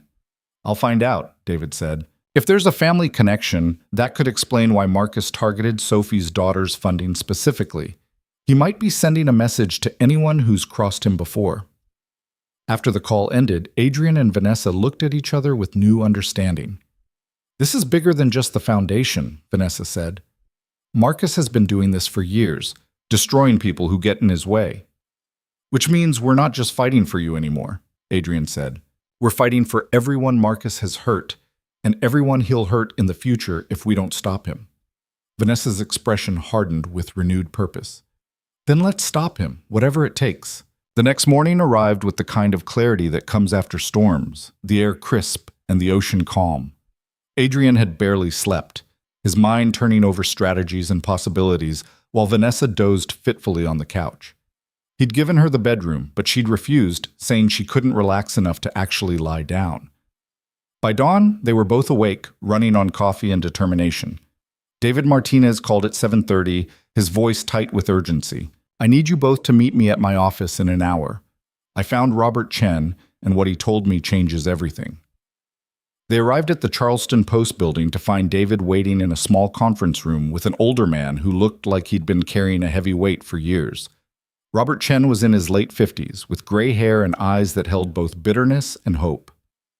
"Mr. Chen, this is Vanessa Hale and Adrian Cole," David said, making introductions. "They're investigating Marcus Langford for fraud related to the Hale Foundation." Robert studied them both carefully. "David says you think Marcus framed Ms. Hale the same way he framed me 5 years ago." "We're building a case to prove it," Adrian said. "But we need to understand his pattern. What exactly happened with your company?" Robert sat down heavily, and the story spilled out of him like he'd been waiting years to tell it to someone who would actually listen. I owned a small medical device company that manufactured specialized surgical instruments. We had several patents, good relationships with hospitals, and steady growth. Then Marcus approached me about an investment opportunity. He said he could help us expand, access bigger markets, secure contracts with major healthcare systems. But you said no, Vanessa guessed. I said I wanted to maintain majority control. My grandfather started that company. My father built it into something successful, and I wasn't going to hand it over to a venture capitalist who saw it as just another asset to flip for profit. Marcus seemed to accept my decision, even said he respected my commitment to family legacy. Robert's hands clenched on the table. 2 months later, the FDA received an anonymous tip about manufacturing defects in our instruments. They launched an investigation, and within weeks they'd found violations that I knew didn't exist. Equipment calibration records had been altered. Quality control documents showed failures that never happened. Production logs indicated we'd shipped defective products to hospitals. All manufactured evidence, Adrian said, all of it. But by the time I could prove the documents had been falsified, the damage was done. The FDA shut us down pending remediation. Our hospital contracts were canceled. Our reputation was destroyed. And Marcus swooped in with an offer to buy the company's assets at a fraction of their value. Did you sell? Vanessa asked quietly. I had no choice. We had debts, legal fees, no revenue. I sold to Marcus, and within 6 months he'd transferred all our patents to another company he controlled and sold them for 10 times what he paid me. The whole thing was orchestrated to steal our intellectual property. David pulled out a folder and spread documents across the table. I've been going through Robert's records, and the pattern is identical to what's happening to Vanessa. False documentation created by someone with inside access, evidence that looks legitimate on the surface but doesn't hold up under close examination, and perfect timing that destroys the target's ability to fight back before they can mount a defense. Who had inside access to your company? Adrian asked Robert. Marcus convinced me to hire a consultant to help modernize our systems. A woman named Patricia Kent. She spent 3 months in our offices, supposedly improving our quality control processes and digitizing our records. Instead, she was building the evidence that would destroy us. Vanessa's breath caught. Patricia Kent worked for you too? She was very professional, very competent. I never suspected anything until it was too late. After the FDA shut us down, she disappeared. I tried to track her down to ask questions, but she'd closed her consulting business and vanished. Until she resurfaced working for Marcus again, Adrian said, the pieces falling into place. This is their system. Marcus identifies a target, Patricia gets inside access. They manufacture a crisis, and Marcus takes control of the assets. They've been doing this for years. David looked grim. Which means there are probably other victims. Other people and companies that Marcus has destroyed using the same playbook. We need to find them, Vanessa said. If we can show a pattern of Marcus using Patricia to commit fraud repeatedly, it stops being circumstantial and becomes proof of conspiracy. Robert leaned forward. I'll help any way I can. I've spent 5 years trying to rebuild my life after Marcus destroyed it. If there's a chance to expose him, to make sure he can't do this to anyone else, I want to be part of it. Adrian's mind was already racing ahead, seeing how the pieces could fit together. David, can you research Marcus's business history going back 10 years? Look for companies he acquired under distressed circumstances. Look for FDA investigations, financial scandals, anything that forced a sale. We're looking for a pattern. I'm on it, David said. But you should know, I reached out to Sophie Chen about the funding suspension. She confirmed that her husband is Robert's younger brother. Marcus knew exactly what he was doing when he targeted their daughter's treatment. Vanessa's face went pale. He's punishing the entire family because Robert wouldn't sell to him 5 years ago. That's not just fraud. That's vindictive cruelty. It's leverage, Adrian said. Marcus thinks that by threatening a child's life, he'll force you to back down and force Robert to stay quiet. He's betting that you'll both choose to protect the girl rather than pursue justice. He's betting wrong, Robert said, his voice hard. My niece's treatment is being funded through other sources as of this morning. My brother and I liquidated some investments to cover the costs. Marcus can't use her as a hostage anymore. Relief flooded Vanessa's expression. She's going to be okay? She's going to be fine. And now Marcus has made an enemy of my entire family. which includes 2 lawyers, a forensic accountant, and a federal prosecutor. We're not the vulnerable targets he thinks we are. Adrian saw opportunity crystallizing. Robert, if your family includes a federal prosecutor, can we get access to law enforcement resources for this investigation? My cousin works for the U.S. Attorney's Office in Columbia. She can't intervene directly in local matters, but if we can show that Marcus's fraud crosses state lines or involves federal crimes, she can open an investigation that supersedes anything Charleston PD might be pressured to ignore. The foundation receives donations from across the country, Vanessa said.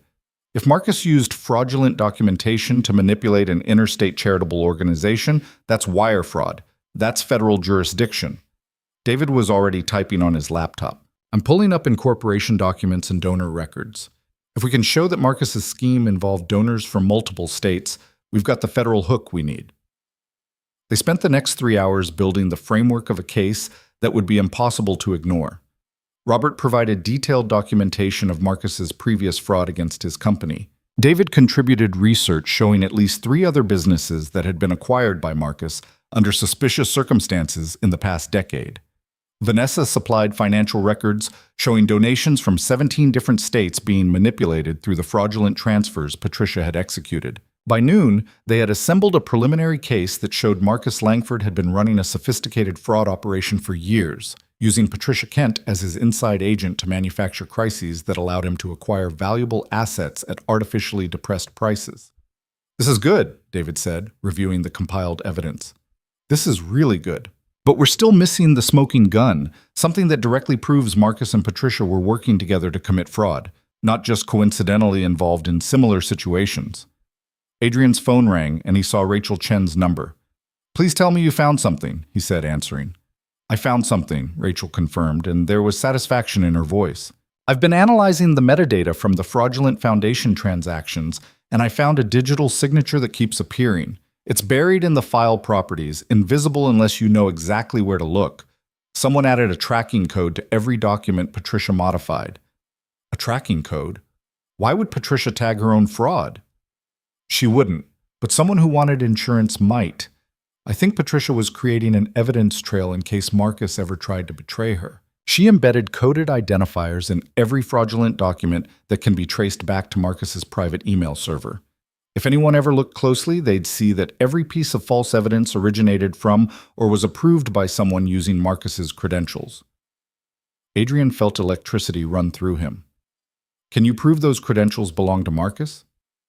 "I can prove they're registered to his private server and that the access pattern matches his known locations and work schedule. It's not absolute proof, but combined with everything else you've gathered, it paints a very clear picture."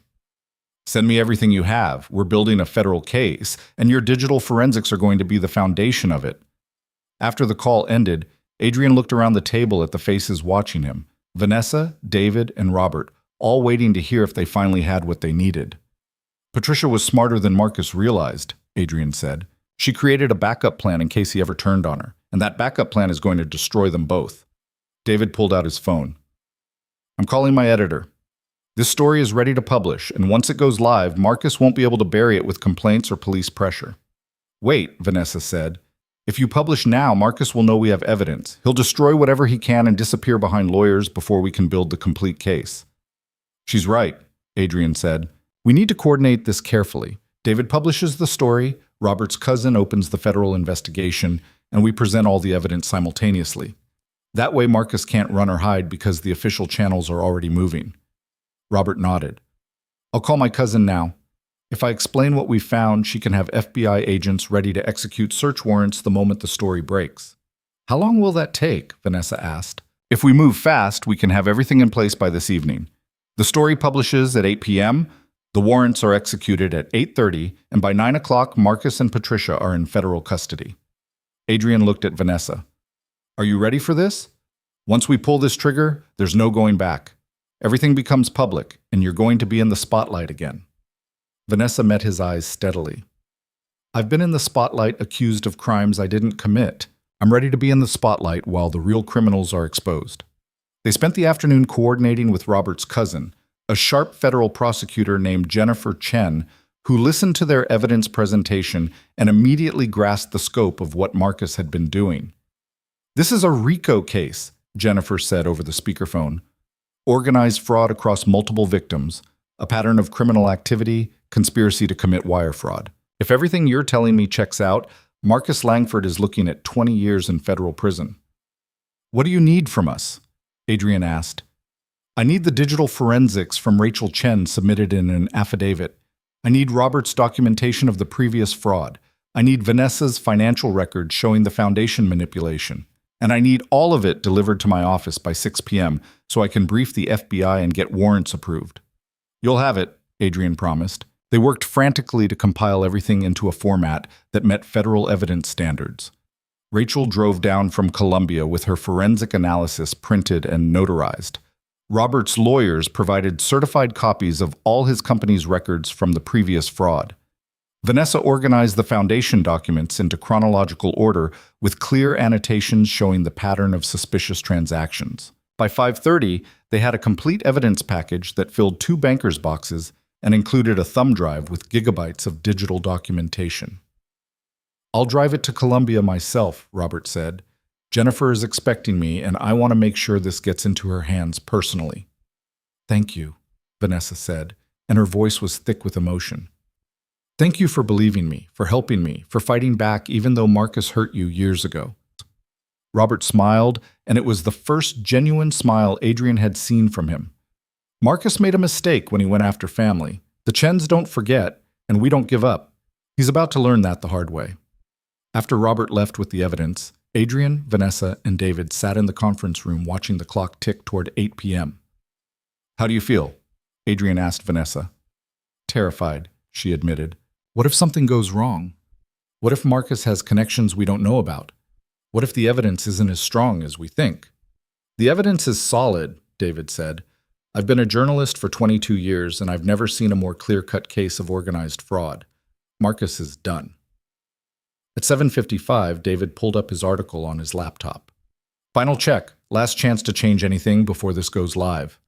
Adrian read through the headline. Charleston venture capitalist accused of decade-long fraud scheme targeting local businesses and charities.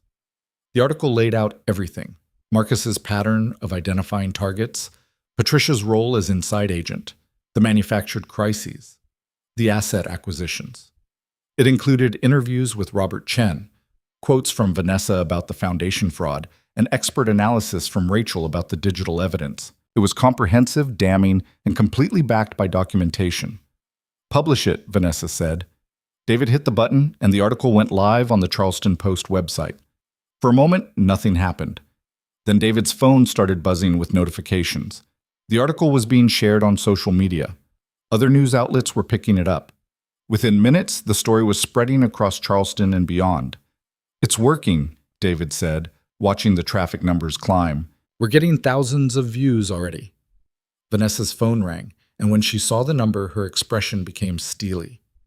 It's Marcus. Answer it, Adrian said.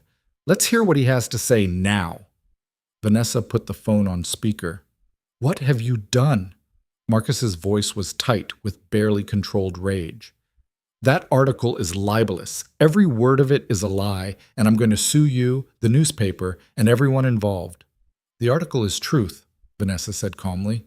Every allegation is backed by documentation. Every quote is on the record. You're not suing anyone, Marcus. You're going to federal prison. You have no idea who you're dealing with. I have lawyers, connections, resources you can't imagine. I will destroy you for this. You already tried to destroy me. You failed, and now the FBI is executing search warrants on your home and office. And Patricia Kent is probably already in custody telling them everything about how you've been running this fraud operation for a decade. There was silence on the line, and Adrian could almost hear Marcus's mind racing, trying to find an angle, a way out, a threat that would work. This isn't over, Marcus said finally. Even if they arrest me, even if they charge me, I have the best defense attorneys in the country. I'll tie this up in court for years. I'll make sure everyone knows you manipulated evidence, coerced witnesses, fabricated a conspiracy. Marcus, Adrian interrupted, speaking for the first time. It's over. The evidence is overwhelming. The FBI has your private server. They have Patricia's records. They have victims from multiple states ready to testify about your pattern of fraud. You can hire all the attorneys you want, but you're still going to prison. The only question now is whether you cooperate and get a reduced sentence, or whether you fight and spend the rest of your life behind bars. Who the hell are you? I'm the person who stepped in when you were destroying an innocent woman's life. I'm the person who believed her when everyone else was ready to condemn her. And I'm the person who just made sure your fraud scheme ended tonight. Marcus hung up without another word. 15 minutes later, Jennifer Chen called to confirm that FBI agents had executed simultaneous warrants at Marcus's office, his home, and Patricia Kent's consulting business. Both Marcus and Patricia were being taken into federal custody for questioning. We found everything, Jennifer said, and there was satisfaction in her professional voice. Patricia's office had physical files documenting every fraud they committed together. Marcus's home office had encrypted hard drives that our tech team is already accessing. And the best part? Patricia started cooperating the moment we told her we had the digital forensics linking her to the fraudulent transactions. She's giving us everything in exchange for a plea deal. Vanessa closed her eyes, and Adrian saw tears streak down her face. Not sadness, but relief so profound it was overwhelming. What happens now? She asked. Now we build the formal case. We'll need you to give a complete statement, provide testimony to the grand jury, and be available for the trial. But Vanessa, you should know, the moment those warrants were executed, the Foundation's board called an emergency meeting. They've already voted to suspend Marcus's interim directorship and restore you to full authority pending the investigation's outcome. The Foundation, Vanessa said. The children we were helping, can we restore their funding immediately? I'll make some calls, Jennifer said, but yes, you should be able to access Foundation accounts and resume operations almost immediately. The fraud investigation is focused on Marcus and Patricia, not on the Foundation itself. After the call ended, Vanessa sat in stunned silence. We won, she said finally. We actually won. You won, Adrian corrected gently. You fought back when it would have been easier to give up. You trusted your own integrity when everyone else doubted it, and you built a case that exposed a predator who had been hurting people for years. David started packing up his laptop. I need to get back to the newsroom. This story is going to run for weeks, and I want to make sure we cover every angle. But Vanessa, thank you for trusting me to tell your story. Thank you for listening when no one else would, Vanessa said. After David left, Adrian and Vanessa sat together in the quiet conference room, the adrenaline that had sustained them for days finally beginning to fade. What do I do now? Vanessa asked. I've spent so long fighting to prove my innocence that I don't know what comes after victory. You rebuild, Adrian said. You go back to the Foundation and continue helping children. You call Sophie Chen and tell her that her daughter's funding is restored. You reconnect with the donors who stood by you and thank the ones who didn't for showing you who your real allies are. What about us? Vanessa asked quietly. Adrian looked at her, this woman he'd met only days ago, but who had somehow become central to his life in that short time. What do you want there to be? I don't know. I know that you saved me when I was drowning. I know that you believed me when believing me put you at risk. I know that I've never met anyone like you, and I don't want whatever this is to end just because the crisis is over. I have a 5-year-old daughter who's the center of my world, Adrian said carefully. I have a job that's unpredictable and demanding. I have a life that's complicated and not particularly glamorous. I'm not the kind of person who fits easily into society galas and Foundation events. Vanessa smiled. I have a Foundation that just survived a near-death experience and needs someone who understands crisis management. I have a life that just got turned upside down and needs rebuilding. I have absolutely no interest in society galas anymore, and every interest in working with people who actually care about making a difference. So maybe complicated and not particularly glamorous is exactly what I need. This isn't just gratitude talking? Adrian asked. I helped you through a crisis. That creates strong feelings that aren't always permanent. Maybe some of it is gratitude, but mostly it's recognition. I spent 3 years building something meaningful with people who saw it as just another asset to exploit. And then I met someone who helped me save it because it mattered, not because he wanted something from it. That's not gratitude, Adrian. That's recognizing someone whose values match your own. Before Adrian could respond, his phone rang. It was his mother. Adrian, I just saw the news. They're saying you helped expose some major fraud case. Are you all right? I'm fine, Mom. Better than fine. Is Emma still up? She is. She's been asking about you. Want to talk to her? Please. Emma's voice came through, excited and full of questions. Daddy! Grandma says you helped catch bad guys like in my superhero books. Something like that, sweetheart. Are you being good for Grandma? Yes. She says you're coming home tomorrow and we can have pancakes for breakfast. Can we have chocolate chips? We can have anything you want, Adrian said, smiling. I'll see you in the morning, okay? Okay. Love you, Daddy. Love you too, Emma. When the call ended, Vanessa was watching him with an expression that was soft and knowing. She sounds wonderful, Vanessa said. She is. And if we're going to explore whatever this is between us, you need to understand that Emma comes first. Always. That's not negotiable. I wouldn't want it any other way. Children should come first. That's the whole point of everything I've been fighting for. They left the newspaper building and walked out into the Charleston evening. The city lights reflected off the harbor, and somewhere in the distance, sirens wailed, probably more media arriving at Marcus's office or home, eager to document the fall of a man who had seemed untouchable hours before. I should go home, Vanessa said. Face whatever's waiting there, start putting my life back together. Do you want company? Adrian asked. Vanessa considered, then nodded. Yes, I think I do. They drove to Vanessa's apartment in the historic district, where photographers were indeed camped outside, but their energy had completely changed. Instead of hostile questions, they shouted requests for statements about her vindication. Instead of accusations, they wanted to know how it felt to expose Marcus's fraud. Vanessa ignored them all, and Adrian stayed close as they made their way inside. Her apartment was elegant but warm, filled with photographs of her late brother and artwork that suggested someone who valued beauty but didn't need it to be ostentatious. I haven't been here in days, Vanessa said, looking around. I was so afraid to come back, afraid of what I'd find waiting for me. Hate mail, vandalism, proof that my life was destroyed. And instead you're coming back as someone who fought corruption and won, Adrian said. That's a different homecoming. Vanessa walked to the window and looked down at the photographers still gathered below. They're not going away anytime soon, are they? Probably not. But this time they're on your side. This time the story's about justice, not scandal. She turned from the window.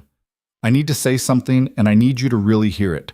What you did for me, believing me when no one else would, fighting alongside me when you had every reason to walk away. That changed my life. Not just because it saved the foundation, but because it reminded me that integrity still matters. That people still step up when others are in trouble. That the world isn't as cynical as I was starting to believe. You would have done the same for someone else, Adrian said. That's who you are. Maybe, but I didn't have to because you were there. And now I want to know what comes next for us. Not tonight, not under the pressure of everything that just happened, but eventually, when the dust settles and life returns to something like normal. What does that look like? Adrian crossed the room to stand beside her. It looks like you rebuilding the foundation and me going back to work, and both of us figuring out if what we feel right now survives when we're not fighting a common enemy. It looks like you meeting Emma and seeing if the three of us fit together in a way that makes sense. It looks like taking things slowly and honestly and seeing where they lead. I can do slow and honest, Vanessa said. I'm good at slow and honest. Then that's what we'll do. Vanessa's phone buzzed with an incoming call from an unknown number. She answered cautiously, putting it on speaker. Miss Hale, this is Teresa Bradford. I'm a board member with the Hale Foundation, and I want to apologize on behalf of the entire board for not standing by you when the accusations first surfaced. We should have investigated more thoroughly before acting. We should have trusted the woman who built this organization from nothing. Vanessa's voice was carefully controlled. Thank you for saying that, Teresa, though I notice the apology comes after the FBI arrested Marcus, not before. You're right, and that's shameful.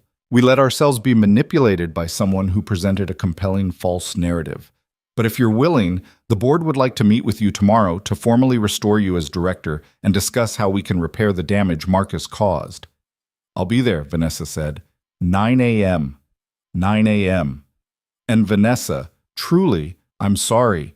We failed you. After the call ended, Vanessa looked at Adrian with an expression that held both vindication and exhaustion. They're sorry now, she said, now that it's safe to be on my side again. That's how it works sometimes. People are brave after the battle is won.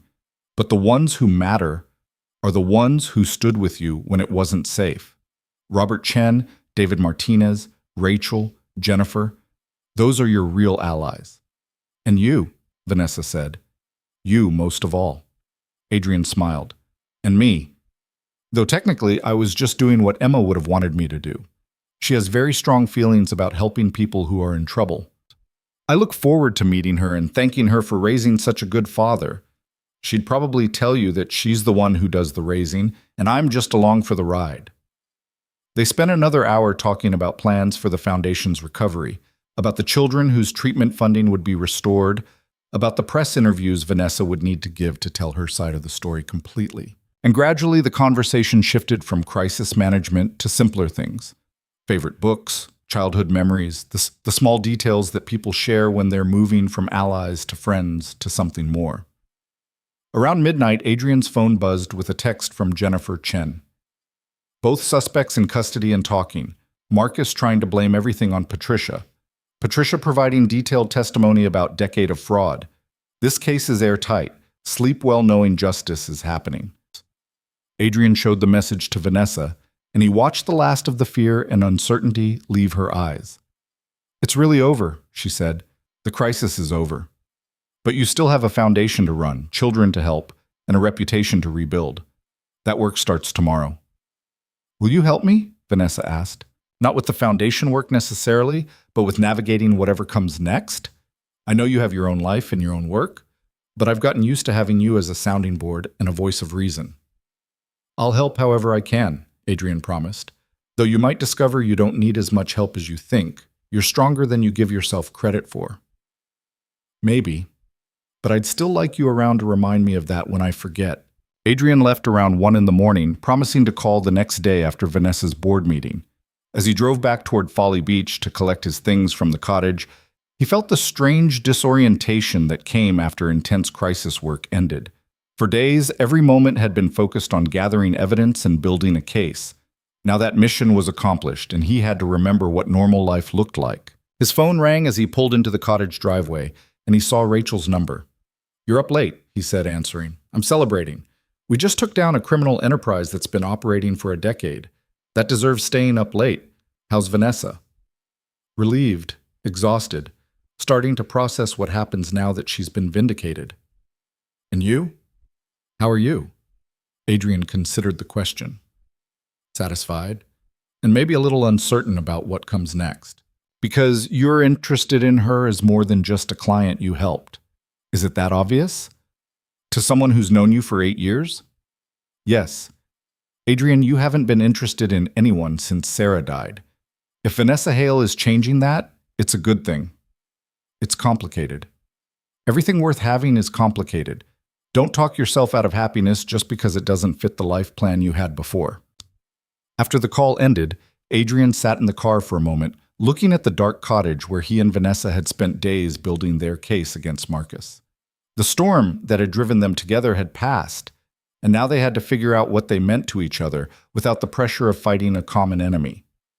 But that was tomorrow's challenge. Tonight, he could simply feel satisfaction in knowing that justice had been served, that an innocent woman had been vindicated, and that a predator who had hurt people for years was finally facing consequences. Adrian went inside, packed his few belongings, and headed home to his mother's house where Emma was sleeping. Tomorrow, he would make pancakes with chocolate chips and tell his daughter about helping someone in trouble. He would introduce Emma to the concept that sometimes adults needed saving too, and that stepping up to help was always worth it, even when it was hard. And eventually, when the time was right, he would introduce Emma to Vanessa and see if the three of them could build something that looked like a future. The morning after Marcus's arrest, Adrian woke to the smell of coffee and the sound of Emma's laughter drifting from the kitchen. He found his daughter sitting at the table with his mother, both of them looking at something on a tablet. "Daddy!" Emma jumped up and ran to hug him. "Grandma showed me the news. You're a hero!" Adrian picked her up, settling her on his hip despite the fact that she was getting too big for it. "I'm not a hero, sweetheart. I just helped someone who needed it." "That's what heroes do," Emma said with 5-year-old certainty. They help people who need it. His mother smiled and poured him a cup of coffee.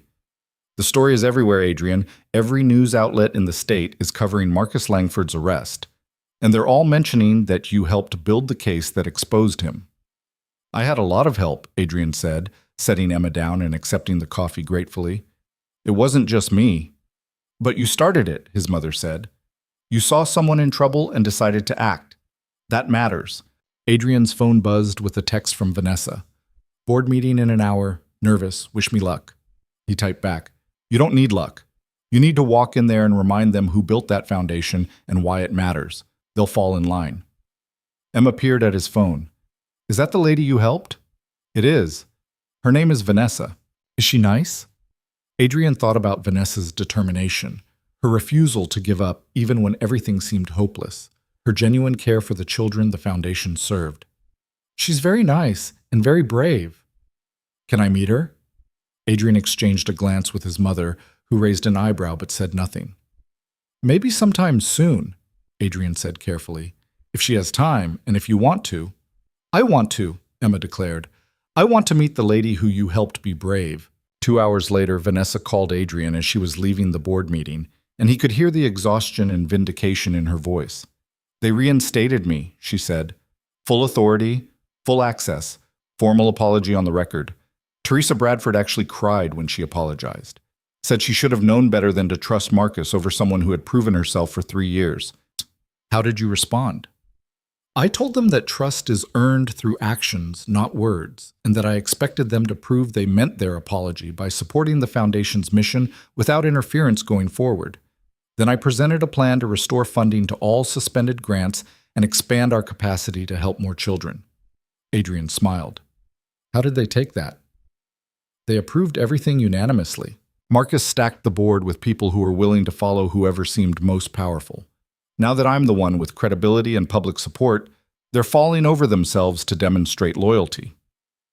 Are you going to replace them? Eventually. But right now, I need stability and continuity. I'll make changes gradually, bringing in people who actually care about the mission rather than just wanting board positions for their resumes. Smart. What's next? Vanessa was quiet for a moment. I need to make some calls. Sophie Chen, for one. I want to personally tell her that her daughter's funding is restored and that I'm sorry for what Marcus put their family through. And I want to reach out to the other families whose grants were suspended and make sure they know we're back to full operations. Those are good first steps. But Vanessa, make sure you take care of yourself too. You've been running on adrenaline for days. Eventually, that's going to catch up with you. I know, but right now, I need to focus on the children who are depending on us. There's a boy in Atlanta whose family has been waiting to hear if they can continue his immunotherapy. There's a girl in Raleigh whose experimental treatment was supposed to start next week, but got delayed when Marcus froze the accounts. These kids can't wait for me to process my feelings. Then let me help. Give me the list of families to contact and I'll make some of those calls. You shouldn't have to carry this entire burden alone. Adrian, you've already done so much, and I'm offering to do more. Let me help, Vanessa. That's what partners do. The word hung in the air between them for a moment, weighted with meaning neither of them was quite ready to fully examine. All right, Vanessa said finally. I'll send you the contact information. And Adrian, thank you for everything, for believing me, for fighting alongside me, for not letting me give up when everything seemed impossible. You never would have given up. You're too stubborn for that. Maybe, but it's easier to be stubborn when you're not alone. They spent the rest of the day making calls to families, restoring hope that had been temporarily shattered by Marcus's vindictive manipulation of the Foundation's resources. Each conversation was different, but they all ended the same way, with gratitude and relief that the Foundation was back in hands that actually cared about its mission. By evening, Adrian was emotionally exhausted but satisfied. Emma had spent the day with his mother at a local park, and when Adrian picked her up, she was full of energy and questions. Did you save more people today? She asked as they drove home. I helped Ms. Hale call families to tell them that their children could continue getting medical treatment. Does that count as saving people? Emma considered this seriously. Yes, because sick kids need medicine, and if they don't get it, they might get sicker. So helping them get medicine is like saving them. You're very smart, you know that? Grandma says I get it from you. Grandma is being generous. I think you get it from being curious and asking good questions. Can I ask you a question? Always. Do you like Miss Hale? Adrian glanced at his daughter in the rear-view mirror. Yes, I like her. She's a good person who's doing important work. Do you like her like Mama? The question hit Adrian harder than he expected. He pulled into their driveway and turned off the car before answering. Emma, your mama was very special to me. She always will be. But that doesn't mean I can't care about other people too. Ms. Hale is different from Mama, and what I feel for her is different too. Does that make sense? Emma unbuckled her seatbelt and climbed into the front seat to sit beside Adrian. Mama's in heaven, right? That's what some people believe, yes. Do you think she'd be sad if you liked someone new? Adrian pulled Emma close, feeling the familiar ache of loss mixed with unexpected hope. I think Mama would want me to be happy, and I think she'd want you to be happy too. And if Miss Hale makes us both happy, then maybe that's okay. I want you to be happy, Daddy. You're always taking care of me, but sometimes you look sad when you think I'm not watching. Adrian kissed the top of his daughter's head. I love you, Emma. You know that, right? I know. I love you too. 3 days later, Vanessa called Adrian with a request that surprised him. The foundation is hosting a small gathering tomorrow evening, she said. Just the families of children we're currently helping, some major donors, and a few board members. I want to personally thank everyone who stood by us during the crisis and introduce myself properly to the families who are new to the program. Would you come? And would you bring Emma? You want Emma there? I do. She's part of why you helped me, and I'd like to meet her. Plus, there will be other children there, so she won't be bored. Adrian hesitated, weighing the significance of introducing Emma to Vanessa in a formal setting. It felt like crossing a threshold from which there was no easy return. All right, he said finally. We'll be there. The gathering was held at a small event space overlooking Charleston Harbor, intimate and warm rather than ostentatious. When Adrian and Emma arrived, they found families mingling, children playing in a designated area with toys and books, and Vanessa moving through the crowd with genuine warmth and engagement. She spotted Adrian and Emma immediately and made her way over, her expression shifting to something softer when she saw the little girl holding Adrian's hand. You must be Emma, Vanessa said, kneeling down to be at eye level with her. Your dad has told me a lot about you. Emma studied Vanessa with the serious assessment of someone trying to decide if a stranger measured up to expectations. He told me about you too. He said you help sick kids get medicine. I try to. My foundation raises money so that children whose families can't afford expensive medical treatments can still get the help they need. That's good, Emma said with approval. Kids should get medicine when they're sick. I agree completely. Would you like to meet some of the children who are getting help from the foundation? Emma looked up at Adrian, who nodded encouragingly. She took Vanessa's offered hand, and together they walked toward the play area where several children were engaged in various activities. Adrian watched as Vanessa introduced Emma to a girl about her age who was recovering from leukemia. Within minutes, the two were playing together, and Vanessa returned to Adrian's side. She's wonderful, Vanessa said quietly. She is, and she's the reason I do what I do. Every decision I make, I think about what kind of world I'm creating for her to grow up in. That's a good way to live. They were interrupted by Sophie Chen, who approached with tears in her eyes and pulled Vanessa into a tight embrace. Thank you, Sophie said. Thank you for fighting back, for not giving up, for making sure my daughter could continue her treatment. We were so scared when the funding was suspended, and now she's back on track and responding well to the therapy. I'm so glad, Vanessa said, and I'm sorry you were caught in the middle of Marcus's attempt to destroy me. Your family didn't deserve that. Neither did you, but you fought back and you won, and now you're helping our children again. That's what matters. Over the course of the evening, Adrian watched Vanessa interact with families, listening to their stories, celebrating their children's progress, and offering comfort where treatments weren't going as well as hoped. This was who she was at her core, someone who genuinely cared about the impact of her work on real people's lives. Robert Chen arrived with his brother and Sophie, and there was a moment of profound emotion as Robert met some of the children whose lives had been saved by the foundation his fight had helped protect. This is what Marcus tried to destroy, Robert said quietly to Adrian.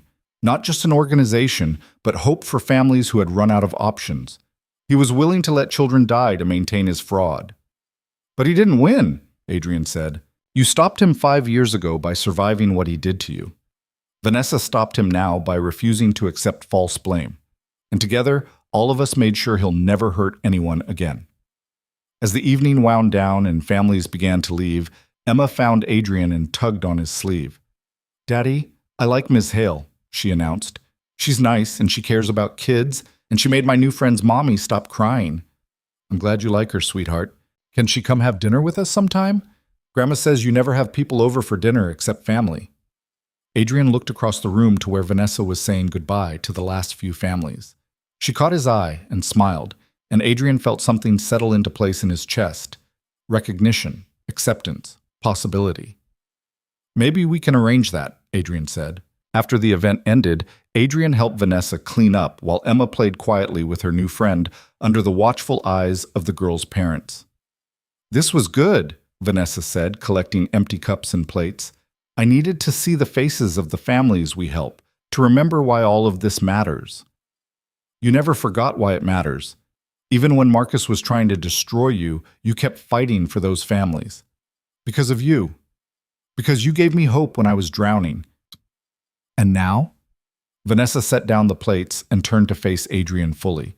"Now I want to know what happens next with us. The crisis is over. Marcus is in federal custody awaiting trial. The foundation is restored. We're not fighting anymore, Adrian, so what are we doing?" "We're figuring it out," Adrian said. "We're taking it slow and seeing if what we feel survives outside of crisis mode, and we're being honest about what we want." "I want you in my life," Vanessa said. "Not as the person who saved me, but as someone I respect and care about. Someone I want to build something with. Even though I come with a 5-year-old daughter and a complicated job and a life that's nothing like the world you're used to. Especially because of all that. Adrian, I spent years in a world where people valued me for my connections and my family name. You valued me because you believed I was telling the truth. That's not something I'm willing to lose." Emma appeared beside them, slipping her hand into Adrian's. "Daddy, can we go home? I'm tired." "Of course, sweetheart." Adrian picked her up and she rested her head on his shoulder. Vanessa watched them with an expression that held warmth and something deeper. "Dinner this weekend?" she asked. "At your place? I make a decent pasta, and I'd like to spend time with both of you without work or crisis involved." "Emma?" Adrian asked. "What do you think? Should we invite Mrs. Hale to dinner?" Emma lifted her head and looked at Vanessa seriously. "Do you like chocolate?" "I love chocolate," Vanessa said. "Then, yes, you can come to dinner. We'll have chocolate for dessert." "It's a deal." 2 weeks later, Adrian sat in a federal courtroom, watching as Marcus Langford and Patricia Kent were formally arraigned on charges of conspiracy to commit fraud, wire fraud, racketeering, and obstruction of justice. Patricia had already accepted a plea agreement and was cooperating fully, her testimony providing the foundation for the case against Marcus. Vanessa sat beside Adrian, her presence quiet but steady. She'd been asked to testify before the grand jury, and her statement had been compelling and detailed, leaving no doubt about Marcus's systematic fraud. As Marcus was led away in handcuffs, still protesting his innocence despite overwhelming evidence, Vanessa reached over and took Adrian's hand. "It's really over now," she said. "The legal battle is just beginning. The trial could take months. But my part is done. I testified. I told the truth. And now the justice system handles the rest. I can go back to focusing on the foundation and the children we help." They walked out of the courthouse into bright Charleston sunshine, where reporters were waiting but this time asking respectful questions rather than hurling accusations. "Ms. Hale, how does it feel to see Marcus Langford facing justice?" Vanessa stopped and faced the cameras with calm dignity. "It feels like truth prevailing over lies. It feels like justice for everyone Marcus hurt over the years.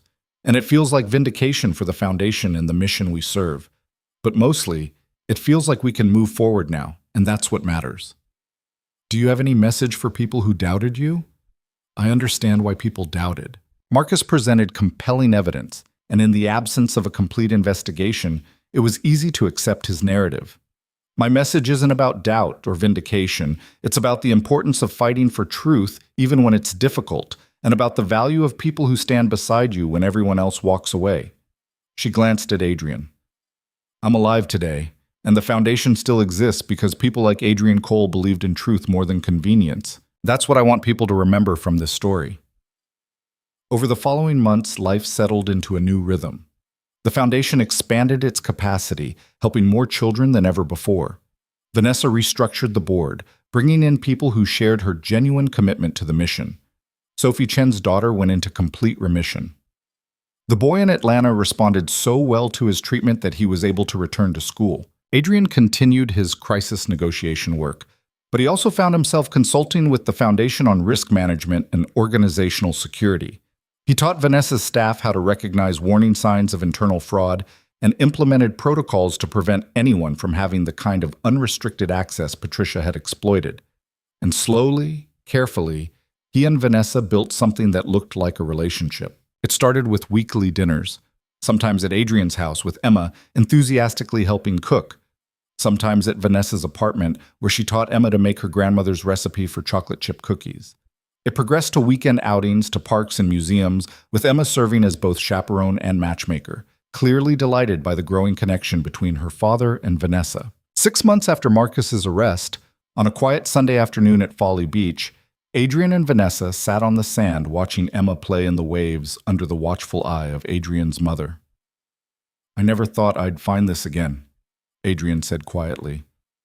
After Sarah died, I convinced myself that loving someone else would be disloyal to her memory. And now?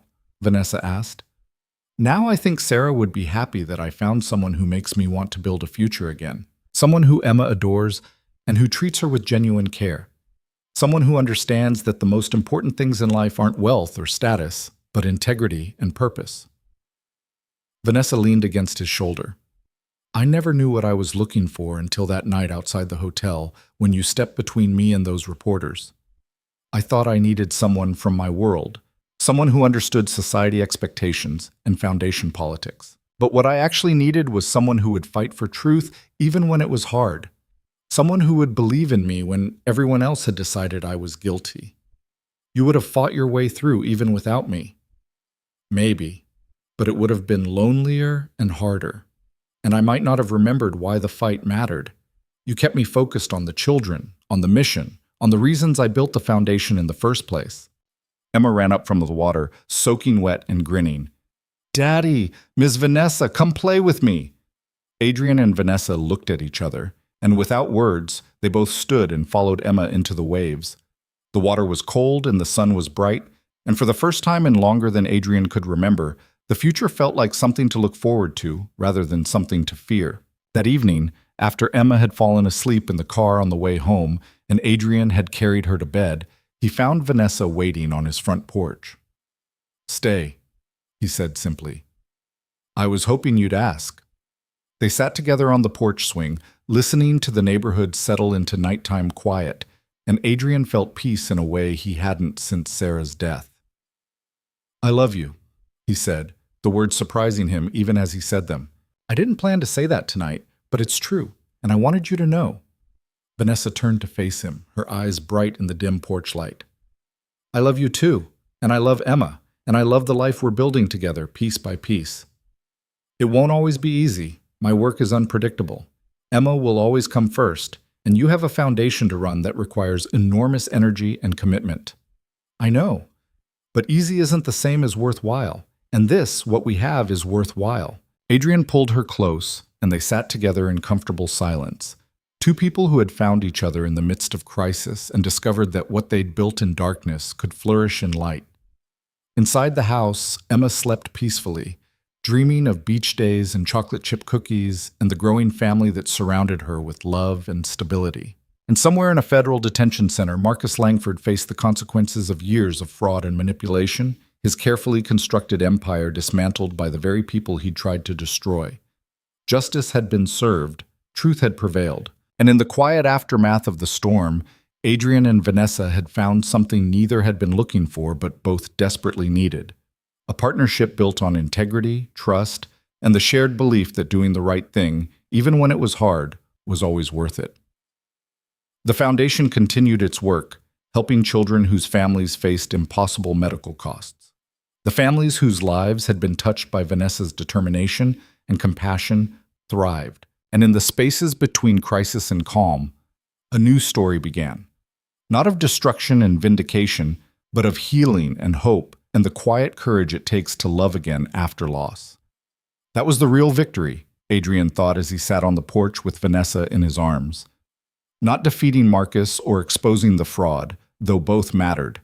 The real victory was choosing to believe in possibility when everything suggested cynicism was safer. It was stepping forward when stepping back would have been easier.